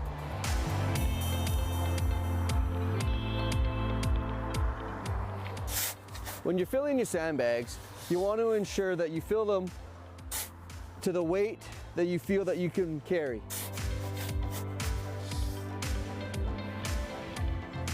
And load it into your vehicle. For all the services that Public Works provides, please head to nanaimo.ca.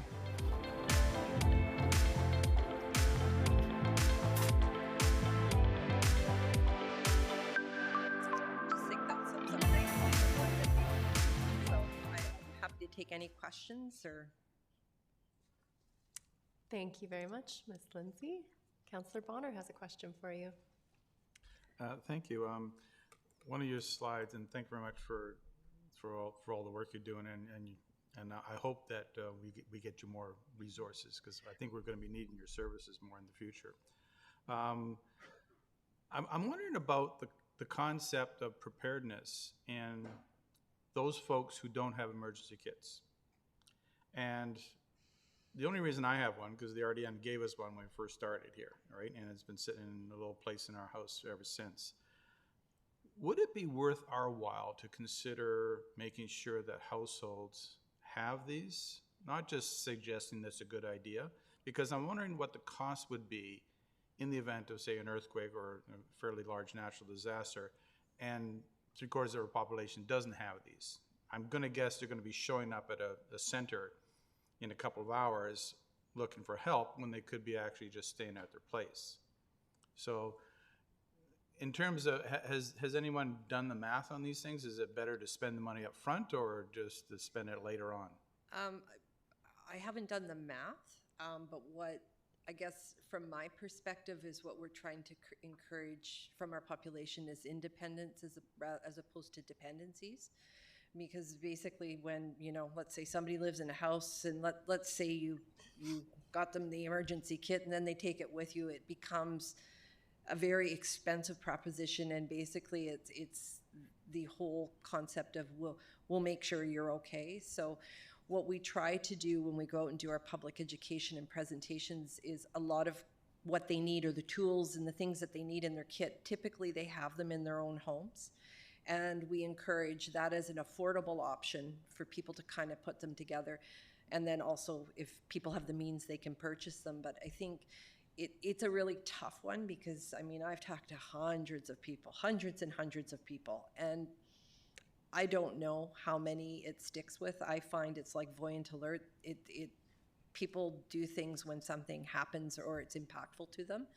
Unfortunately, sometimes that's too late. But I think, and then you see that at the provincial side, and they're also encouraging preparedness, is that we're trying to get people, we need you to do what you need to do so that we can do what we need to do, and to really focus on taking away some of those dependencies, because we even the last week or two, I'm getting calls, well, what are you going to do? Are you going to come pick this person up? Are you going to come get me because I can't do this? So it's a very diverse population. There's 100,000 people, and it would be a logistical nightmare, I think, just to try and do that, especially when you're also having a university town where you've got people kind of moving in and out.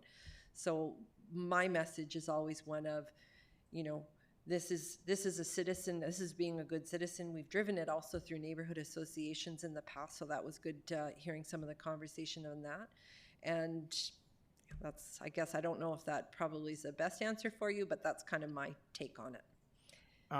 If I may, sorry, we're over, I agree. Then is it possible we could do vouchers, not unlike we do for trees? I'm just trying to think of these ideas. Yeah, I think that would be a decision up to you, but you basically want a kit in every home, so it can get quite expensive. And as I say, a lot of what people need it's already in their home. They just got to kind of get it together and in one spot. Okay, thank you. Thank you, Ms. Lindsay. There's no further questions, so thank you very much for the update. Thank you. Question period. We're just checking to see if there is questions. I believe there is some.